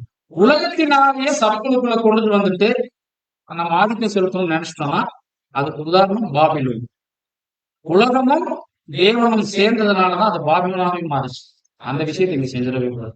அப்படி கொண்டு வந்து உலகத்தின் ஆவிய நம்ம போராட்டி கூட்டத்தார முன்னாடி இருவோம், அந்த வாய்ப்பு கண்டிப்பா செஞ்சிருவோம். ஏன்னா நம்ம பாவப்பட்ட மனுஷன், விலவீனமான மனுஷன், ரொம்ப கவனமா இருக்கும். அப்படி செஞ்சுட்டாங்க. செஞ்சதுனால போராடும் அவன் கூட்டத்தாரும் வித்தியாசமான முறையில செஞ்சாங்க. அவங்களோட பேச்ச கேட்டு ஒரு 250 பேர் வந்தாங்க. அவங்க செத்துட்டாங்க. பாவிகள் சொல்லி லிஸ்ட். ஆனா அவங்க பேர் தேவன் கொடுத்தாரு. என்ன கொடுத்தாரு? தூப கலசம் கொடுத்தாரு. அதை என்ன பண்ணாரு? வசனம் என்ன? 16:36 பின்பு கர்த்தர் மோசேயை நோக்கி, அக்கினிக்குள் அகப்பட்ட தூப கலசங்களை எடுத்து அவைகளில் இருக்கிற அக்கினியை அப்பாலே கொட்டி போடும்படி ஆசாரியனாகிய ஆரோனின் குமாரன் எலெயாசாருக்கு சொல். அந்த தூப கலசங்கள் பரிசுத்தமாயின. தங்கள் ஆத்துமாக்களுக்கே கேடுண்டாக்கின அந்த பாவிகளின் தூப கலசங்களை பலிபீடத்தை மூடத்தக்க தட்டையான தகுதிகளால் அடிக்க கடவுள். அவர்கள் கர்த்தருடைய சந்நிதியில் அவைகளை கொண்டு வந்ததினால் அவைகள் பரிசுத்தமாயின. அவைகள் இஸ்ரவேல் புத்திரருக்கு ஒரு அடையாளமாக இருக்கும் என்றார். அப்படியே ஆசாரியனாகிய எலெயாசார் சுத்திகரிக்கப்பட்டவர்கள் கொண்டு வந்திருந்த வெண்கல தூப கலசங்களை எடுத்து ஆரோனின் புத்திரராய் இராத நம்பியன் ஒருவனும் கர்த்தருடைய சந்நிதியில் தூபம் காட்டுவதாக கோலாவை போலும் அவன் கூட்டத்தாரை போலும் இராதபடிக்கும் இஸ்ரவேல் புத்திரருக்கு ஞாபகக்குறியாய் இருக்கும் பொருட்டு கர்த்தர் மோசேயை கொண்டு தனக்கு சொன்னபடியே அவைகள் பலிபீடத்தை மூடும் தகடுகளாக அறிவித்தார். அன்பான சகோதரர் சொல்லி எவ்வளவு ஒரு ஆபத்தான சூழல் இப்ப நடக்குது. இதுதான் இதுல சீரியஸ்னஸ் புரியுது. அங்க என்ன நடக்குது ஏதாச்சும் உங்களால சொல்ல முடியாது? அனலைஸ் பண்றீங்களா? இப்ப நம்ம ஃபர்ஸ்ட் ஒரு வருஷம் நான் பார்த்து ஞாபகம் வச்சுக்கணும்னு சொன்னேன். என்ன சொன்னேன்? அந்த பலிபீடம் குறிச்சு நான் சொன்னேன். பலிபீடம் என்ன பண்ணப்படணும்? காலை மாலை எப்பவுமே என்ன பண்ணணும்? அது எரிஞ்சுட்டே இருக்கணும். 6 மணி நேரம் வேலை செஞ்சுட்டே இருக்கணும். ஆனா இந்த சம்பவம் நடந்ததுக்கு அப்புறம் என்ன பண்ணணும்? பாருங்க மாணவர்களே, பலிபீடத்தை மூடுறது தேவனுடைய தெய்வீக திட்டத்தில் எங்கேயாச்சும் இருக்குதா? அது அனுதினம் கர்த்தருடைய ஈடுபடி அனுதினமும் எரிஞ்சுக்கிட்டே இருக்கும். அது கிறிஸ்துவ யுகமா இருக்கலாம், 1000 ஆண்டு அரசாட்சி முடிகிற வரைக்குமே அது இருக்கும். அந்த பலிதான நம்முடைய பாவங்களையும் சர்வலோகத்தின் பாவங்களையும் நிவர்த்தி செய்யற வரைக்கும் பலிபீடமாக தகனிக்கப்பட்டிருக்கும். ஆனா இங்க நீங்க கவனிச்சு பார்க்கும்போது ஒரு அடையாளமாக மாறுது. அந்த 250 பேருடைய தவறினால அந்த 250 தூப கலசம் அவங்க கையில தேவன் கொடுத்தாரு. ஆனா அவங்க கையில கொடுத்ததுனால அது தப்பா போகுது. அது பரிசுத்தமாக தருச்சு. அதனாலதான் பிரதர்ஸ் ரைட்டர்ஸ் நீங்க பாத்தீங்கன்னா நமக்குள்ள இருக்கக்கூடிய புது சிருஷ்டி பாவம் செய்யாது தானே. ஆனா நான் ஏன் பாவம் செய்யறோம்? பழைய மனுஷன் நினைச்சு. அதனாலதான் அந்த புது சிருஷ்டிலாம் அந்த தூப கலசம் அடையாளம். அது பரிசுத்தமானது. அது எப்பவுமே இருக்கணும். அதான் என்ன பண்றாங்கன்னா அவங்களுக்குள்ள இருக்கிற அந்த தூப கலசத்தை என்ன பண்றாரு? வாங்கிக்கிறாரு. வாங்கிட்டு என்ன பண்றாருன்னா அந்த பலிபீடத்தை மூலம் தகடுகளாக அடைச்சு ஒரு அடையாளமானதே இருக்கிறார். முன்னாடி கோராகையும் அவன் கூட்டத்தாரையும் ஒரு அடையாளமா வச்சாரு. அப்படி கோலங்காட்டி மூடிச்சு. ஆனா இப்போ இங்க அந்த ஒரு 250 பேருடைய தூப கலசங்கள் பிடுங்கப்பட்டு எல்லாத்தையும் உருக்கி ஒரே தட்டா போட்டு பலிபீடத்தை மூட சொல்ல. அப்ப பலிபீடத்தை மூட சொல்லலாம். பலிபீடம் மூடி இருக்கு நம்ம சொல்லிக்கலாமா? அப்ப கர்த்தருடைய பலி செயலாக்கணும்னு சொல்லலாமா? அப்படின்னா விஷயம் என்னன்னா ஒவ்வொரு தனிப்பட்ட சகோதரன் சகோதரனுடைய கையில் இருக்கக்கூடிய தூப கலசங்கள் தூபம் காட்டுப்பட்டு கொண்டிருக்கணும். தகவல்களாக அடிக்கணும். அப்ப எனக்கான பலிபீடம் இருந்தாதான் நான் என்ன பண்ண முடியும்? என்னுடைய தூப கலசத்தை நான் நிரப்ப முடியும். அதான் கிறிஸ்துவுக்குள்ளான உறவை நான் கற்றுக்க முடியும். அப்ப எனக்கான பலிபீடம் திறந்திருக்குதா? முடியும். நீங்க அனலைஸ் பண்ணிப்பாரு. உங்க கையில கொடுக்கப்பட்ட தூப கலசம் பரிசுத்தமானது. ஆனா நீங்க உலகத்தின் விஷயங்கள் உள்ள கொண்டு வந்தீங்கன்னா அது என்ன பண்ணப்படும்? அது பிடுங்கப்படும். அதுக்கு இதுக்கு என்ன இல்ல. அதாவது ஒரு மனுஷன் 2 எஜமானுக்கு என்ன பண்ணக்கூடாது? செய்ய முடியாது. செய்யக்கூடாதுல செய்ய முடியாது. ஒருத்தர் தான் பிரியப்படுத்த முடியும், இன்னொருத்தர் என்ன பண்ண முடியும்? கஷ்டப்படுத்த தான் முடியும். அப்ப நம்ம யாரை கஷ்டப்படுத்திட்டு நீங்க யோசிச்சு பாருங்க. உங்களுடைய கையில இருக்கக்கூடிய அந்த தூப கலசம், என்னுடைய கையில இருக்க தூப கலசம் இன்னைக்கு பிடுங்கப்பட்டிருக்குதா? எனக்கான பலிபீடம் திறந்து இருக்குதா, மூடி இருக்குதா? அதுதான் இன்னைக்கு நம்ம பார்க்கக்கூடிய மிக முக்கியமான விஷயம். ஏன்னா பலிபீடத்தை மூடுறது தேவனுடைய திட்டத்தில் இல்லை. அது அனுதினம் எரிஞ்சுக்கிட்டு தான் இருக்கும். நம்முடைய பாவங்களை நிவர்த்தி செய்ய தௌசண்ட் இயர்ஸ் முடிகிற வரைக்கும் அது எரிஞ்சுக்கிட்டே இருக்கும். கர்த்தருடைய ஈடுபடி யாரால என்ன பண்ண முடியாது, அதை மூடி போட முடியாது. நான் என்ன செய்யலாம்னா, எனக்கான பலிபீடத்தை எனக்கான வாய்ப்பு நான் என்ன பண்ணிக்கலாம்? தேவன் அதை என்ன பண்றது இல்ல, தடை பண்றது இல்ல. ஆதாம் தவறு செய்யும் பொழுது கையை பிடிச்சுக்கல, அவனுடைய சுயாதீனம். இப்ப எனக்கு தேவன் கொடுத்ததுக்காக தூப கலசம், இதை நான் பாதுகாக்கிறதும் பராமரிக்கிறதும் முடிஞ்சா பராமரி, இல்லைன்னா என்ன பண்ண விட்டுட்டு போ. அதுக்காக அவர் கஷ்டப்பட மாட்டார். அப்ப அது கஷ்டமா நான் என்ன பண்ணிக்கிறேன், இன்னொருத்தட்ட கொடுத்து. பிரியமானவர்களே, நீங்க கவனிக்கணும். அப்ப இன்னைக்கு கிறிஸ்துவுக்குள்ளாக இருக்கக்கூடிய நம்முடைய உறவு பலிபீடம் திறக்கப்படாமல் இருந்துச்சுன்னா என்ன இல்லை, வாய்ப்பே இல்லை. ஏன்னா அனுதினமும் ஆர்வம் என்ன பண்ணுவாங்க, இந்த பலிபீடத்தின் நெருப்பு தண்ணல காலையும் சாயங்காலமும் என்ன பண்ணாங்கன்னா தூக்கம் காட்டிட்டே இருக்கும். அந்த ஆர்வம் நமக்கு தான் அடையாளமானது. அப்படி யோசிச்சு பாருங்க, ஆர்வனுடைய சிரசில் ஊற்றப்பட்ட தைலம் அந்த அங்கியின் ஓரம் வரைக்கும் வரும். அப்ப ஆர்வம் போடுற அங்கியில கடைசி பகுதி நம்ம தான். அப்ப நம்மளும் என்ன பண்ணுவோம், அனுதினமும் நம்ம செயல்பட்டு கொண்டு இருக்கணும். ஆனா பலிபீடத்தை மூடி போடணும். அப்ப இந்த பலிபீடம் நம்மளுடைய பலிபீடம் மூடி இருக்கா திறந்திருக்கிறா அப்படிங்கிறத எப்படி உறுதிப்படுத்தலாம்?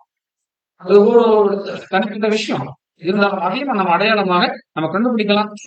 சகோதர சகோதரிகளை எப்படின்னா அதை பார்க்கலாம். இப்ப இந்த சூழல் நடந்ததுக்கு அப்புறம் பலிபீடம் மூடப்பட்டாச்சு.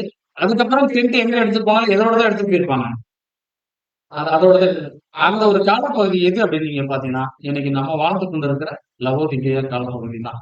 ஏன் கரெக்டா பர்டிகுலரா தான் சொல்றேன்னா, அதனாலதான் நான் வெளிப்படுத்தல வாசனம், நீ அனலாயாவது இல்லைன்னா குளிராயாவது, இது இல்லைன்னா வாந்தி பண்றேன். வாந்தி பண்றதும் மூடி போடுறதும் ஒண்ணுதான். வாந்தி பண்ணிட்டா மறுபடியும் என்ன பண்ண முடியாது, இதை உபயோகப்படுத்த முடியாது. மூடி போட்டா மறுபடியும் பண்ண முடியாது, திறக்க முடியாது. ரெண்டு விஷயம்.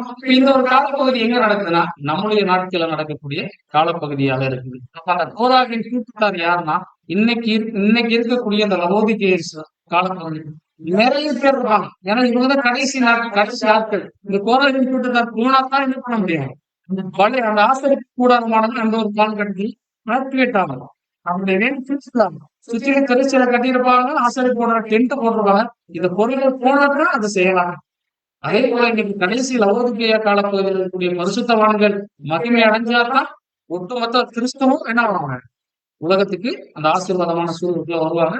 அடுத்த 1000 கண்ணுக்கு தெரிகிற ராஜ்யம் இங்க ஸ்தாபிக்கணும், உலகத்துக்கு ஆசீர்வாதம் அப்படிங்கிறத நம்ம பார்க்கணும். முன்பான சகோதர சகோதரிகளே பார்க்கணும். இன்னைக்கு இருக்கக்கூடிய ஒவ்வொருத்தட்டையும் என்ன இருக்கு, ஒவ்வொரு தூப கலசம் உங்கள்கிட்ட இருக்கு. அந்த தூப கலசத்தின் நிலைப்பாடு எப்படி இருக்குது, அதை நீங்க தற்பரிசோதனை பண்ணிக்கலாம். மூடி போட்டு வச்சிருக்கீங்களா, இல்ல அதை நெருப்பு போட்டு அப்படியே பண்ணிட்டு இருக்கணும் ஆடுகள், எப்படி கன்ஃபார்ம் பண்ணலாம்? இப்ப நம்ம அதுக்கு ஒரு விஷயம் கூட பார்க்கலாம். இப்படி நடந்த உடனே என்ன ஆயிடுச்சுன்னா, நீங்க அன்னைக்கு எவ்வளவு சாகும், 250 பேர் செத்துட்டாங்க. உடனே அந்த ஜனங்க சும்மா இருப்பாங்க நினைச்சீங்களா? ஒரே கூக்குரல், ஒரு 250 பேர் வந்த கூக்குரலே மோசே வந்து பேலன்ஸ் பண்ண முடியாம தேவ சமூகத்துல போறாரு. இப்ப ஒட்டுமொத்த சபையாக என்ன பண்றாங்க அப்படின்னு நீங்க பாத்தீங்கன்னா, வசனம் வாசிக்கலாம். என்னாகும் 16:41. மறுநாளில் இஸ்ரவேல் புருஷரின் சபையார் எல்லாரும் மோசேக்கும் ஆரோனுக்கும் விரோதமாக முறுமுறுத்து, நீங்கள் கர்த்தரின் ஜனங்களை போட்டீர்கள் என்றார்கள். எல்லாரும் மோசேக்கு விரோதமா வந்து, நீங்க எதுக்கு எங்களை கூப்பிட்டு வந்த, சாவடிக்கிறியா? கத்துறான். ஒருத்தர் இருந்தாலே பெரிய விஷயம். 250 பேர் வந்ததே ரொம்ப சலசலப்புட்டாங்க. இப்ப ஒட்டுமொத்த இஸ்ரேல் சபையார் அத்தனை பேர் வந்தாங்க. எப்படி இருந்தோம் நீங்க யோசிச்சு பாருங்க. மோசேக்கு ஆர்வம் அப்பயும் தேவன் சொல்லுவார், மோசே நீ கொஞ்சம் தலையில நான் பாத்துக்கிறேன் அப்படின்றாரு. நான் மோசே பண்ண மாட்டாரு. ஏன்னா 2 பேரும் மறுபடியும் ஆர்வம் மோசே முகம் கூப்பிடவில் ஆண்டவரை செஞ்சிடாதீங்க பாவம் அந்த ஜனங்க அப்படின்னு சொல்லி நம்ம அப்படி செய்யுமா? அவனுக்கு தேவை பிரதர், கண்டிப்பா வேணும் பிரதர். நான் எவ்வளவு முறை சொல்லியிருக்கான் பிரதருக்கு, செய்யாதீங்க பிரதர். எத்தனை முறை அந்த சகோதரி நான் சொல்லியிருக்கேன். அதனாலதான் வசனம் சொல்லுவோம், உன் சத்துரு விழும்பொழுது நீ நகையாத, சிரிச்சிடாத. சாதாரண விஷயம், அது ரொம்ப பெரிய விஷயம். சத்துரு விழுந்தா நம்மளோட மாம்சம் கண்டிப்பா சந்தோஷப்படும். அதை கண்ட்ரோல் பண்ண முடியும் நீங்க நினைக்கிறீங்களா? சத்துரு நல்லா இருந்தாருன்னா எரியும், விழுந்துட்டாருன்னா சிரிக்கும் இந்த பாவப்பட்ட மாம்சம். அப்படி இருக்கும் பொழுது யோசிச்சு பாரு, மோசேக்கு விரோதமா அத்தனை ஜனம் நிக்கிறாங்க, ஆரோனுக்கு விரோதமா. ஆனா அவன் நினைச்சது என்ன பண்ணிருந்தா, தலையில தேவன் ஒண்ணுமே சொல்லப்படுறதில்ல. அவங்களை அடிச்சுட்டு மாதிரி கூட்டு போயிருப்பார். அதுல மோசை அடிச்சிருப்பா நீங்க நினைக்கிறீங்களா? ஆனா மோசை சபைக்கான நிழல், கிறிஸ்துவுக்கான நிழல். அப்பயும் மன்றாடுறாரு. அப்ப அப்படி மன்றாடுனால தேவ கோபம் நிக்கல.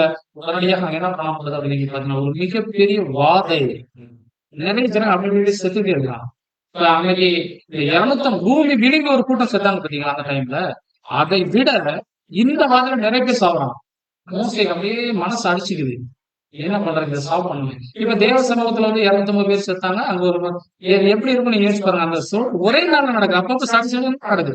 இங்க ஒரு 250 பேர் சேர்றாங்க. அங்க ஒரு கூட்டமே உள்ள போய் ஐயோ கத்துது, நாடு மாடலாம் போயிருச்சு. இப்ப இங்க ஜனங்கள் மத்தியில இங்க அந்த லீடர்ஷிப் என்ன எப்படி இருந்து யோசிச்சு பாருங்க. மோசை உடனே இது ஒரு ஆலோசனை சொல்றாரு. மோசை என்ன சொல்றாரு வாசிக்கலாம்.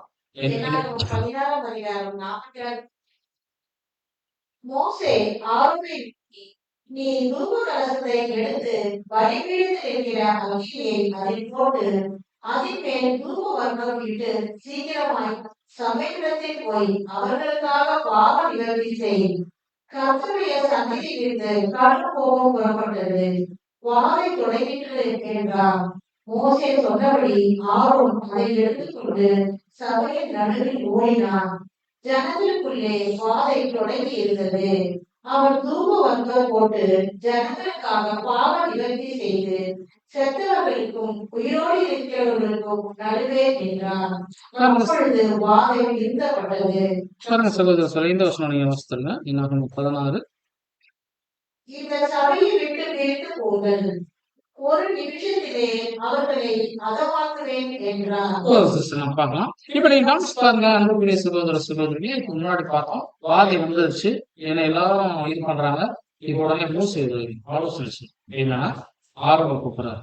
ஆரோ, நீ என்ன தேடு, உன்னோட தூப கலசத்தை எடு, பலிபீடத்தில் இருக்கிற நெருப்பு எங்க போக சொல்றாரு? சபைக்கு போக சொல்றாரு, ஜனங்களே இருக்கிற இடத்துக்கு போக சொல்றாரு. ஆனா தூப கலசத்துல நெருப்பு போட்டா எங்கதான் கொண்டு போகணும்? பரிசுத்த ஸ்தலத்துக்குள்ள போய் அங்கதான் பாவ நிவர்த்தி செய்யணும். ஆனா இப்ப இங்க இந்த தூப கலசம் எதுக்கு பயன்படுத்தப்படுதுன்னா, சபை நடுவுல தேவனுடைய கோபத்தை சரி செய்ய, பாவ நிவர்த்தி செய்ய பயன்படுத்தப்படுது. உடனே ஆர்வம் அந்த தூப கலசத்துல நெருப்பு போட்டு வேகமா ஓடுறார். எங்க ஓடுறாரு? அந்த சபையார் மத்தியில ஓடுறார், ஜனங்கள் மத்தியில ஓடுறார். ஏன் சபையை போட்டு பாத்தீங்கன்னா, இஸ்ரேல் ஜனங்கள் தேவனுடைய சொந்த ஜனம். அந்த இடத்துல போயிட்டு அவர் என்ன பண்றாருன்னா தூபம் அந்த இடத்துல தேவ கோபம் சாந்தி ஏற்படும். பிரியமானவர்களே, உயிரோடு இருக்கிறவர்களுக்கும் செத்தவர்களுக்கும் நடுவிலே ஆரோபிக்கிறார். அப்ப அங்க அந்த தூப கலசம் இல்லைன்னா அந்த வாதை நிப்பாட்டப்பட்டிருக்குமா? இங்க ஒருத்தர் இருந்துச்சு ஒரு 250 தூப கலசம், அது என்ன ஆயிடுச்சு? அவங்க கையில இருந்து பிடுங்கப்பட்டு மூடி போட்டாச்சு. ஆனா இப்ப ஆரோனுடைய கையில ஒரு தூப கலசம் இருக்குது. அந்த தூப கலசம் என்ன எதுக்கு பயன்படுது? அந்த ஜனங்கள் மத்தியில இருக்கக்கூடிய வாதையை நிப்பாட்டும். போராடுற ஒரு தூப கலசம் இருந்துச்சு, அது பிரயோஜனமே இல்லாம போயிடுச்சு. அப்படியும் அவரோடையும் அவர் கூட்டத்தாரோடையும் போயிடுச்சு. பிரியமானவர்களே, அப்ப இங்க இந்த தூப கலசத்தை பயன்படுத்தி ஆர்வம் என்ன பண்றாங்கன்னா ஒரு பாவ நிவர்த்தி செய்யறார் அந்த ஜனங்கள். ஆனா பாவ நிவர்த்தி பரிசுத்த ஸ்தலத்துக்குள்ளதான் செய்யப்படணும். ஆனா அந்த தூப கலசம் ஆர்வம் இருக்கிறதுனால அந்த தூப கலசத்தை பயன்படுத்தி இங்கே செய்யறாரு. அதுதான் முன்னாடியே சொன்னோம். இந்த பரிசுத்த பணிமுட்டுகள்ல, பலிபீடத்தின் பணிமுட்டுகள்ல இந்த தூப கலசம் எதற்காக செய்யப்பட்டுச்சு நீங்க பாத்தீங்கன்னா, பிரகாரத்தில் செலுத்தக்கூடிய பலியை தேவ சமூகத்துக்கு கொண்டு போக அதெல்லாம் பயன்படுத்து. ஆனா இங்க கூட அவருடைய கையில இருக்க அந்த தூப கலசத்துல இப்ப எந்த நெருப்பு தான் நிரப்பப்பட்டுச்சுன்னா, பலிபீடத்தின் நெருப்பு நிரப்பப்பட்டுதான் சபை மத்தியில் எடுத்து போகப்பட்டுச்சு. அதே நெருப்புக்கு பரிசுத்த ஸ்தலத்துக்கு கொண்டு போகும். அப்ப நீங்க கவனிச்சு பார்க்கணும் அன்பான சகோதர சூழலே. அப்ப அந்த உலகம் நீங்க கவனிச்சு, அந்த சபையார் நீங்க கவனிச்சு பார்க்கும்போது அங்க 2 கேட்டகரி இருக்காங்க. உயிரோடு இருக்கிறவங்க, செத்தவங்க. அதே நான் உயிரோடு இருக்கிறவங்க செத்தவங்க அப்படின்னு பார்த்தோம்னா, இன்னைக்கு நம்மளாம் எல்லாருமே பாவத்துக்கு மறிச்சவங்க, கிறிஸ்துவுக்குள் கிடைச்சிருக்கோம். நம்ம தான் சபை. அப்ப 2 பேருமே யார் தான்? நம்ம தான். அப்ப நம்ம மத்தியில அந்த சபை எதை அடையாளப்படுத்தணும்? இன்னைக்கு நம்ம கூட இருக்கக்கூடிய இன்னைக்கு இருக்கு அவங்கதான் வசனம் அவங்க எப்படி சொல்லிச்சுன்னா, உயிரோடு இருக்கிறவரும் செத்தவர்களுக்கு நடுவே நிற்கிறார் ஆர்வம். அப்ப அந்த உயிரோடு இருக்கிறவங்க யார், செத்தவர்கள் யாருன்னா தெரியுமா? அவங்கதான் நியூக்ளியேஷன். நம்ம எதுக்கு செத்து இருக்கிறோம்? பாவத்துக்கு செத்துட்டோம். எதுக்கு பிழைச்சிருக்கிறோம்? செத்தவங்க நம்ம தான், உயிரோடு இருக்கணும். வித்தியாசமா இல்லையா? நம்மலாம் யோசிச்சு பாரு. பாவத்துக்கு மறித்தவர்கள் நீதிக்கு பிழைச்சிருக்கிறோம். ஆனா இன்னைக்கு நம்ம பாவத்துக்கு மறிச்சுதான் இருக்கிறோமா, நீதிக்கு பிழைச்சிருக்கிறோமா? அல்லது நீதிக்கு செத்து பாவத்துக்கு பழச்சிருக்கிறோமா? அப்ப 2 பேருமே எங்க இருக்கிறாங்க? இங்கதான் இருக்கிறாங்க. இப்ப இவர்கள் மத்தியில தான் ஆர்வம் என்ன பண்றாங்க? தன்னுடைய தூப கலசத்தை வச்சு அப்படி தூபம் காட்டுறார். அந்த வாதை நிறுத்தப்படுகிறத பார்க்கிறோம். அப்படி யோசிச்சு பார்க்கும்போது இந்த தூப கலசம் எந்த வேலை கூட செய்யுதுன்னா, சபையின் நடுவில் பாவ நிவர்த்தியும் செய்யும். அப்ப விஷயம் என்னன்னா, என்னுடைய தூப கலசம் மூடப்பட்டிருக்குதா, திறந்திருக்குதா அப்படின்னு எப்படி நான் ஊர்ஜிதப்படுத்தலாம்னா, நான் எந்த இடத்துல இருக்கணும், அந்த இடத்துல வாதை இருக்கக்கூடாது, பிரச்சனைகள் இருக்கக்கூடாது. நான் இருக்கிற இடம் சுகந்த வாசனையா இருக்கு. பிரியமானவர்களே, நான் சொல்ற விஷயம் புரியும் நான் நினைக்கிறேன். தேவனுடைய கோபம் சாந்தி செய்யப்படணும். இப்போ ஒரு பிரதர் உதாரணம் சொல்லலாம், ஒரு சொந்தக்காரர் நம்ம வீட்டுக்கு வந்து போயிட்டான்னு வச்சுங்களேன், நம்ம ஒரு வீட்டுக்கு போயிட்டு வந்தோம்னு வச்சுங்களேன், நம்ம போயிட்டு வந்த சூடு தெரியக்கூடாது. ஆனா இன்னைக்கு சூழல் அப்படி இருக்கிறது இல்லை. நம்ம ஒரு வீட்டுக்கு போயிட்டு வந்தானா, யாராவது ஒருத்தர் நம்ம வீட்டுக்கு போயிட்டு வந்தாங்கன்னா அந்த சூழல் ரொம்ப நாளும் தெரியாது. அதுக்கு அது வராமே இருந்திருக்கணும் அப்படிங்கிற சூழல் நடக்குதா இல்லை? அப்போ ஒரு புது சிருஷ்டி எந்த இடத்துல இருக்கிறாங்களோ, ஒருத்தர் கிறிஸ்தவுக்குள் இருக்கிறாங்கன்னா அவர்கள் இருக்கிற இடம் எப்பொழுதுமே சமாதானமான சொல்லுவாங்க. அவர் நிமித்த பிரச்சனைங்கிறது இருக்காது. ஒருவேளை என் நிமித்த ஒரு இடத்துல சலசலப்பு சபைக்குள்ள நடக்குதுன்னா, நான் சற்று என்னை நிராட்சி பார்க்கணும். என்னுடைய பலிபீடம் என்ன பண்ணப்பட்ட வாய்ப்புகள் இருக்கு. ஏன்னா நான் என்னுடைய பலிபீடத்துல என்னுடைய தூப கலசத்துல பலிபீடத்தின் நெருப்பு இருந்துச்சுன்னா போகாது. தூப வர்க்கம் தான் வெளியே கொண்டு வருவேன். நீங்க யோசிச்சு பார்க்கணும். அப்போ அன்பான சகோதர சகோதரிகளே, அப்ப நீங்க சற்று நிராட்சி பார்க்கணும். நமக்கு வாய்ப்பு இங்கதான், மாற்றம் கிடையாது. ஆனா நம்ம உலகத்தில் இருந்தாலும் என்ன பண்ணப்படலாம்? வாசனை வீசுகிறதுனால ஆர்வம் எங்க கூட போறாரு, தூப கலசத்தை தூக்கிட்டு சபை நடுவுல போறாரு. அதுலயும் தூப வர்க்கம் என்ன பண்ணுது? பலிபீடத்தின் நெருப்பு நிரப்பியாதான் வச்சிருக்கிறார். அப்ப நம்ம எங்க இருந்தாலும் உலகமா இருக்கலாம், வீடா இருக்கலாம், சபையா இருக்கலாம், இருக்கிற இடம் வாசனை வீசுகிறதா. அதனாலதான் பவுல் நீங்கள் தான் சாதாரணமானவர்கள், தேவனுடைய சமூகத்தில் நற்காந்தங்கள் அப்படின்னு எழுதுறார். வாசனை வீசக்கூடியவர்கள். இந்த வாசனையா நீங்க யோசிச்சு பார்க்கலாம். பிரியமானவர்கள், நீங்க யோசிச்சு பார்க்கலாம். இதே பாவ நிவாரணம் நீங்க சற்று கவனிச்சீங்கன்னா, பரிசுத்த ஸ்தலத்துக்குள்ள வீசக்கூடிய வாசனை ஏற்றுக்கொள்ளக்கூடியதா, பிரகாரத்தில் இருக்கக்கூடிய வாசனை ஏற்றுக்கொள்ளக்கூடியதா. ஆனா பாளையத்தில் ஒரு வாசனை இருக்கு. அவருடைய உடல் உறுப்பு முழு சரீரம் எரிக்கப்படுற இடம், அது வித்தியாசமான சூழல். இப்ப நம்ம எந்த வாசனை நிற்கிறோம்? இதுல இருக்கிற எல்லா வாசனையும் நம்ம கையில தான் இருக்கு. சுகந்த வாசனையா இருக்கிறோமா? ஓரளவுக்கு பரவாயில்ல பிரதர், அதுவும் பிரச்சனை இல்லை, பேலன்ஸ் பண்ணிக்கலாங்கிற நிலைமையில இருக்கணுமா? இல்ல பிரதர், அந்த சகோதரன் நம்மளால என்ன பண்ணவே முடியாது அப்படிங்கிற கேட்டுக்கல. சற்று நீங்க நிராட்சி பாருங்க அன்பான சகோதரிகளே. அப்ப நீங்க யோசிச்சு பார்த்துக்கலாம். ரொம்ப சிம்பிள். நான் இன்னைக்கு கிறிஸ்துக்குள்ளாக தான் இருக்கிறேன், ஒரு புது சிருஷ்டியாக தான் இருக்கிறேன் அப்படின்னா, அந்த புது சிருஷ்டி நிமித்தம், அந்த சகோதரன் நிமித்தம் இடர்கள் என்பது எங்கேயுமே இருக்காது. வீட்லயும் இருக்காது, உலகத்திலயும் இருக்காது, சபையான இப்ப முதல் புது சிருஷ்டி ஆண்டவராக இயேசு, அவர் கம்பேர் பண்ணணும். அவர் இருக்கிற ஏதாவது சலசலப்பா இருந்துச்சா? அவர் நிமித்தம் தான் எல்லாரும் சலசலப்பட்டுக்கிட்டாங்க. அதுலயும் அந்த மாசம் நல்ல பேலன்ஸ் அப்படின்னு இவர் நிமித்தம் ஏதாச்சும் வந்துச்சா? அவர் நினைச்சிருந்தா எத்தனை குற்றச்சாட்டுகளை எல்லாருமே வச்சிருக்கலாம். ஆனா எதையும் என்ன பண்ணல, தன்னுடைய தேவ சித்தத்தை நிறைவேற்றுவதற்காக அத்தனையுமே அவர் என்ன பண்ணார்னா, அவர் தேவனோடு தன்னை நினைச்சிருந்தார். அந்த சூட்டை அப்படியே கிரகிச்சுக்கிட்டார். ஆனா நம்ம என்ன பண்றது இல்லை, நம்ம கிறிஸ்துவுக்குள்ள இருக்கிறோம், கொஞ்சம் சூடான அப்படியே நம்மளுடைய பழைய மாசம் டக்குன்னு அது இருக்கவே கூடாது. சற்று நிதானிச்சுக்கணும். அப்ப நீங்க ஒருவேளை இப்படிப்பட்ட சூழல் வந்துருச்சு, என்ன பண்ணலாம்? ஒருவேளை இப்போ என் மனசாட்சி எனக்கு சொல்லுது, இல்ல பிரதர், இல்ல சிஸ்டர், என்னோட பலிபீடம் இப்ப மூடப்படுது. நான் ஒரு 2-3 பக்கம் இந்த சப்ஜெக்ட் எடுத்துட்டேன். ஆனா என் மனசாட்சி சில நேரங்கள்ல எனக்கு தான் சொல்லுச்சு, சில நேரத்துல மூடப்பட்டிருக்கலாம் இந்த கவனம் அப்படின்னு தான் சொல்லுது. காரணம் என்ன? என்னைக்கு சலசலப்பு சில நேரங்கள் வந்துடும். ஒருவேளை நான் சபையில பரிசுத்தமா இருந்தாங்க, நான் வேலை செய்யற இடத்துல என்னால இருக்க முடியும், என்னோட குடும்பத்தில் இருக்க முடியும், நான் தடுமாறேன். அப்ப என்ன பண்ணணும்?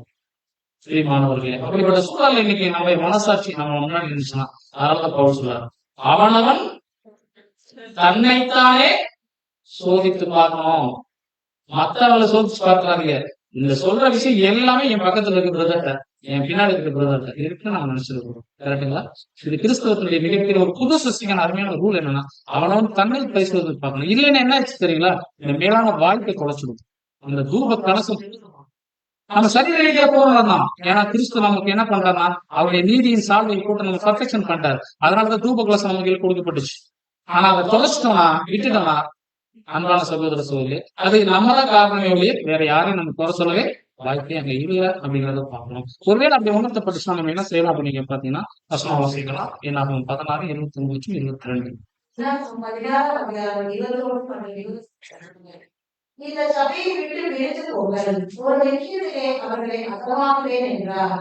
அப்பொழுது அவர்கள் கூட விழுந்து, தேவனே, மாம்சமான யாவருடைய ஆவிகளுக்கும் தேவனே, ஒரு மனிதன் பாவம் செய்திருக்க சபை எல்லா பேரும் கண்டு போகும் கொள்வீரோ என்றார். பாருங்க, இந்த சம்பவம் என்னன்னா அந்த கோராக வந்து பேசுறப்ப அந்த சம்பவம் அந்த இடத்துல நம்ம முன்னாடி இந்த வசனம் உங்களுக்கு சொல்லிட்டேன்.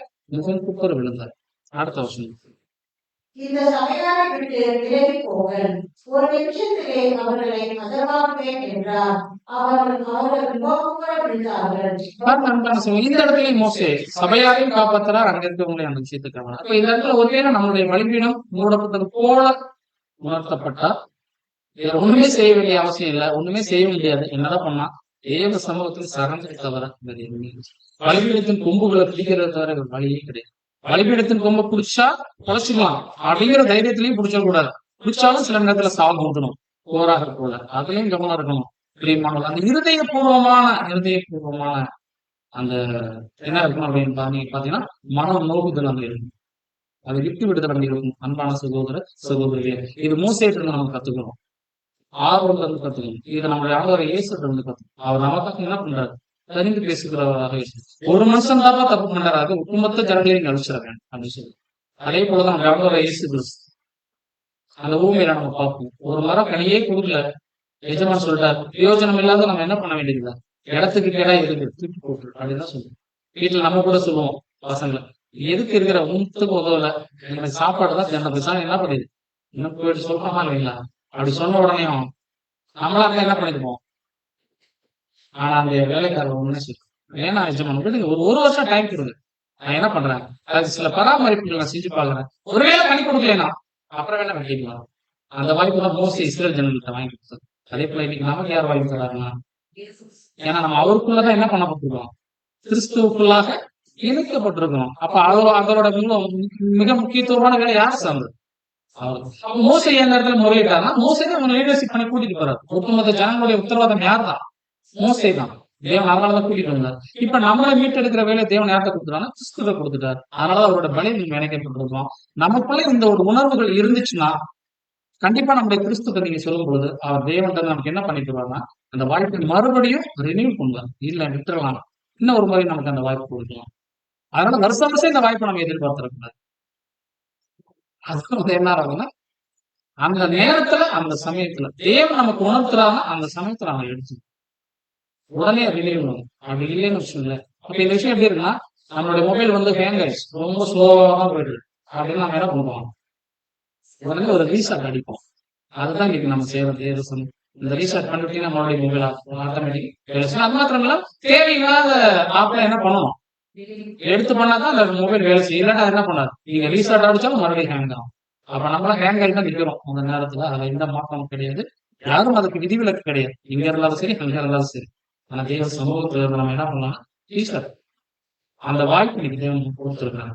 அதனால இன்னைக்கு இருக்கக்கூடிய இந்த கிறிஸ்துவுக்குள்ளான அந்த உறவை நம்ம என்ன பண்ணிடணும் அப்படின்னு பாத்தீங்கன்னா கண்டிப்பா ரினியூ பண்ற சூழல் தான் இருக்கும். எனக்கு ஏற்ற பலிபீடம் எந்த நிலைமையில இருக்கு, மூடப்பட்டிருக்க மூடப்பட்டிருக்கு, நான் இருக்கிற இடம் சுகந்த வாசனையாகவே இருக்குதா, என் நிமித்தம் இடர்கள் வராம இருக்குதா அப்படிங்கறத பார்த்துக்கிறதே மிக முக்கியமான ஒரு விஷயம். அது எடுத்துட்டாலே போதும். அன்பான சகோதர சகோதரிகளே, கிறிஸ்துவின் பலி நமக்குள்ள செயலாக்கப்பட்டு கொண்டிருக்கிறதுக்கான அருமையான ஒரு அடையாளம். அது எனக்கு தெரியும், மற்றவங்களுக்கு தெரியாது. ஏன்னா நான் என்ன பண்ண முடியும், நான் பரிசுத்தவனாகவும் நடிக்க முடியும், பாவியாவும் நடத்த முடியும்.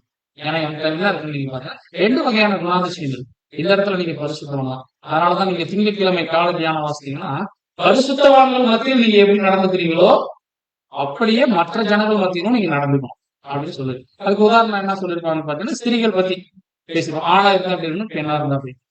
சபையார் மத்தியில எப்படி பக்தி விருத்தியா இருக்குங்களோ அது எந்த இடத்துலயுமே இருக்கணும். இந்த சகோதரி என்ன இந்த இடத்துல நீங்க பார்க்கும்போது ரொம்ப ஹம்பிளா இருக்குன்னா, நீங்க ஏதோ ஒரு இடத்துல எதேச்சியா சந்திக்கும் போது இதே சுபாவத்தை நாங்க இருக்கணும், நாங்க வேற மாதிரி இருந்துடக்கூடாது. அப்படி இருந்துட்டாலே நமக்கான பலிபீடம் மூடப்பட்டது கூட நீ பொறிச்சுக்கணும். அன்பான சகோதர சகோதரி, அப்ப இந்த ஒரு வாய்ப்புகளை எல்லாருமே பலதரப்பு இந்த சூழல் வருவதற்கேற்ற வாய்ப்புகள் இருக்கு. காரணம் என்னன்னா கோவில் விதமாக எழுதுறாங்க. கலாத்தியர் 6ஆம் அதிகாரம் 15-17.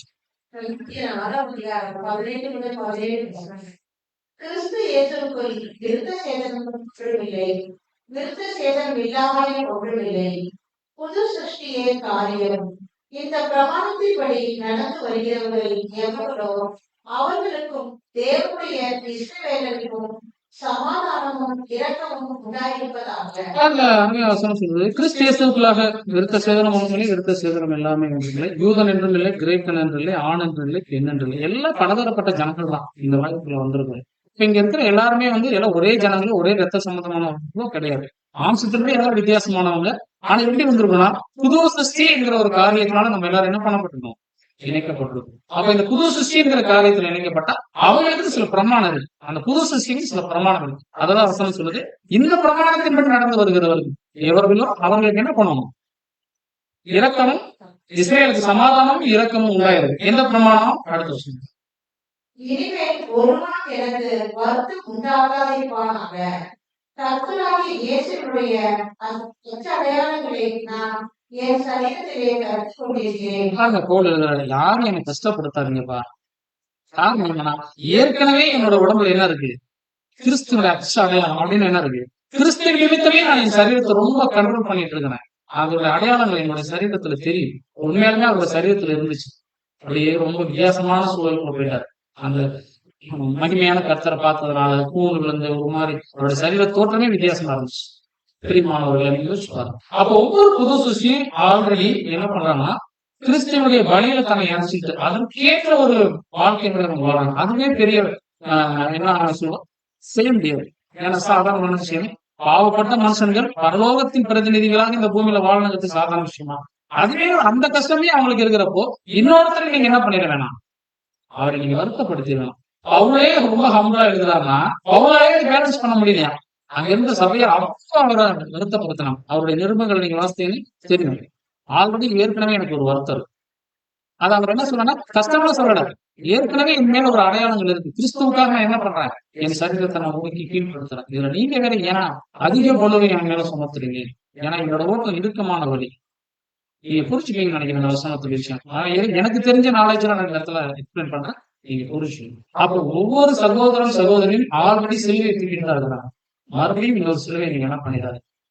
ஏன்னா சகோதரனை சகிக்கக்கூடிய பிரமாணமும் எனக்கு உண்டாகும். கிறிஸ்தவன் சிலுவையை நான் எப்படி சகிக்கிறோம், புது சுசிக்கான பிரமாணம், அதே போல சகோதரனையும் சகிக்கக்கூடியது என்னுடைய பிரமாணம். ஆனா அந்த சகிக்கிற விஷயத்தை எனக்கு என்ன பண்ணி கொடுக்குறாரு, ஒருவர் பாரத்தை ஒருவர் நீங்க என்ன பண்ணுங்க, சுமக்கிற விஷயங்களை எடுத்துக்கிட்டு இன்னொருத்தனையான உங்க பாரத்தை தூக்கி வச்சு சபைகளுக்குள்ள சலசலப்பையும் சந்தலத்தை அப்படி பண்ணிடாதீங்க அமைகிறதாகத்தான் இங்க போகணும். பிரியமானவர்களே, அப்ப இங்க ஒரு தருணத்துல இந்த ஒரு நேரத்துல தேவி சமூகம் அப்படின்னா ஒரு விஷயம் கத்துக்கணும். நம்முடைய பலிபீடம் மூடப்படாதபடி பாதுகாத்துக்கணும். அது நம்முடைய கையில இருக்கு தலையான கிடக்கும். நம்முடைய தூப கலசம் பிடுங்கப்படாம பாதுகாக்கும். காரணம் தப்பினா மரணங்கிற ஒரு காலம் நம்ம வாழ்றோம். உடனடியாக பிடிங்கி என்ன பண்ணிடுவாங்கன்னா இது மூடி போயிடும். மறுபடியும் இப்ப இந்த பலிபீடம் திறக்கப்படும். அவங்களுக்கான பலிபீடம் அப்படின்னா பிரியமானவர்களே ராஜ்யத்துலதான் தரும். அதான் வசனம் சொல்லுது. அந்த திரள் கூட்டம் பத்தி பேசப்போம். திரள் கூட்டத்தாருக்கு என்ன பண்ண போறோம்னு பாத்தீங்கன்னா அவர்கள் ஆட்டுக்குட்டியாக ரத்தத்தில் மறுபடியும் தோய்த்து வெளுக்கணும். அப்ப அந்த வாய்ப்பு மறுபடியும் அவங்களுக்கு இப்பதான் கிடைக்கும் அப்படின்னு நீங்க பாத்தீங்கன்னா அந்த திரள் கூட்டத்துக்கான மகா உத்தரவத்தினால மறுபடியும் அந்த வாய்ப்பு. ஏன்னா அவங்க கையில கொடுத்த தூக்க கலசம் பரிசுத்தமான டெம்பரரியா வாங்கி வச்சிருக்கிறாரு. மறுபடியும் அவங்க கையில கொடுத்து அவர் கேட்ட விஷயம் அது சாதாரணமானது இல்ல. அந்த பலிபீடத்துல தோய்த்து வெளுக்கணும். இப்ப சர்பாஸ் போட்டோம்னா தப்பிச்சுக்கலாம். இப்போ உணர்த்தப்பட்டுச்சுன்னா எனக்கு உணர்த்தப்பட்டுச்சுன்னா சர்ஃப்ல முக்கிய எடுத்து அழுக்கு போயிடும். இல்ல அப்படின்னு விட்டுட்டீங்கன்னா தோய்த்து வெளுக்கணும். வண்ணாமதி சவுக்காரம் போட்டு அடிச்சு உதச்சு அப்படி இப்படி ஒரு சில நேரங்கள சட்டை தாங்காம பிரிஞ்சு போனாலும் போயிடும். நீங்க கவனிச்சிருக்கலாம். நம்மளுடைய சூழல் அங்கேயும் இல்லைன்னா வேஸ்ட் ஆயிடும். ஆனா நம்ம அது தலைக்கு படலை. அந்த ஆப்ஷன் நீங்க எடுத்துடவே வேணாம். ரொம்ப ஹம்பிள்ஸ். நம்ம அழைக்கப்பட்டது இங்கதான். பலிபீடத்தோடு இணைஞ்சிட்டு தூபவர்கள் போட்டுட்டு சுகந்த வாசனையா இருந்துட்டு கிறிஸ்துவின் அச்சடையாளங்களை தரிச்சுட்டு கிறிஸ்துவுக்குள்ளாக இந்த புது சிருஷ்டியா வாழ்ந்து முடிக்கிறதுக்கு தேவன் பாய். அதுக்குதான் தூப கலசத்தை கொடுத்திருக்கிறாரே ஒழிய மறுபடியும் கொண்டு வந்து கொடுக்கறதுக்குலாம் இல்லை. அதை நம்ம புரிஞ்சவர்களா இருந்து தேவ சமூகத்துல இருந்து கிறிஸ்துவனுடைய அச்சடையாளங்கள் உங்கள் மேல எப்பவுமே எந்த இடத்துல இருந்தாலும் நீங்க என்ன பண்ணணும், அதை பிரதிபலிக்கிறவர்களாக இருந்து மற்றவர்களுக்கு அந்த அடையாளங்களை நீங்க கொடுத்தாரு உங்கள் நினைத்து. அது மாத்திரம் தயவ தேவ சமூகத்தில் முக்கியமும் இதுதான் உங்கள் மத்தியில் நாம பகிர்ந்து கட்டுகிற அருமையான ஒரு தலைப்பு. அதை உணர்ந்தவர்களாக இருந்து உங்களுடைய தூப கலசங்களை மெருகேற்றிக் கொள்வதற்கு நீங்கள் பிரயாசம் அடையும். ஒருவேளை கஷ்டம் இருந்துச்சுன்னா ஒன்றும் பிரச்சனை இல்லை, இன்னும் பிடிக்கப்படுங்க. அதனாலதான் எச்சரிக்கை வாங்குவோம். பிடிக்கப்பட்டதான் நம்ம இங்க இருக்கணும். உடனே ரொம்ப சீக்கிரம் போயிட்டு அவர் பவுடர் சொல்லுவாங்க, அந்த வெண்கல பாத்திரம் போடுறது அது பேர் எனக்கு தெரியல. அது மாதிரி தேவ சமூகத்திலிருந்து வாங்கி டக்கு டக்குன்னு என்ன பண்ணும், பழிப்பழிப்பா ஆக்கி சீக்கிரமாக பலிபீடத்தில் இருக்கு நிரப்பி எப்பொழுதுமே தூபம் போட்டு சுகந்த வாசனையாக கிறிஸ்துவுக்கு முன்னாக அவருடைய அச்ச அடையாளங்களை தரிசித்து நற்காந்தங்களாகவே நீங்க இருக்கிறதுக்கு பேசப்படுங்க. கண்டிப்பா தேவன் அப்படிப்பட்ட ஆசீர்வாதம் தருவார். ஒருவேளை என்னுடைய தேவன் தான் ஆசிரியர்.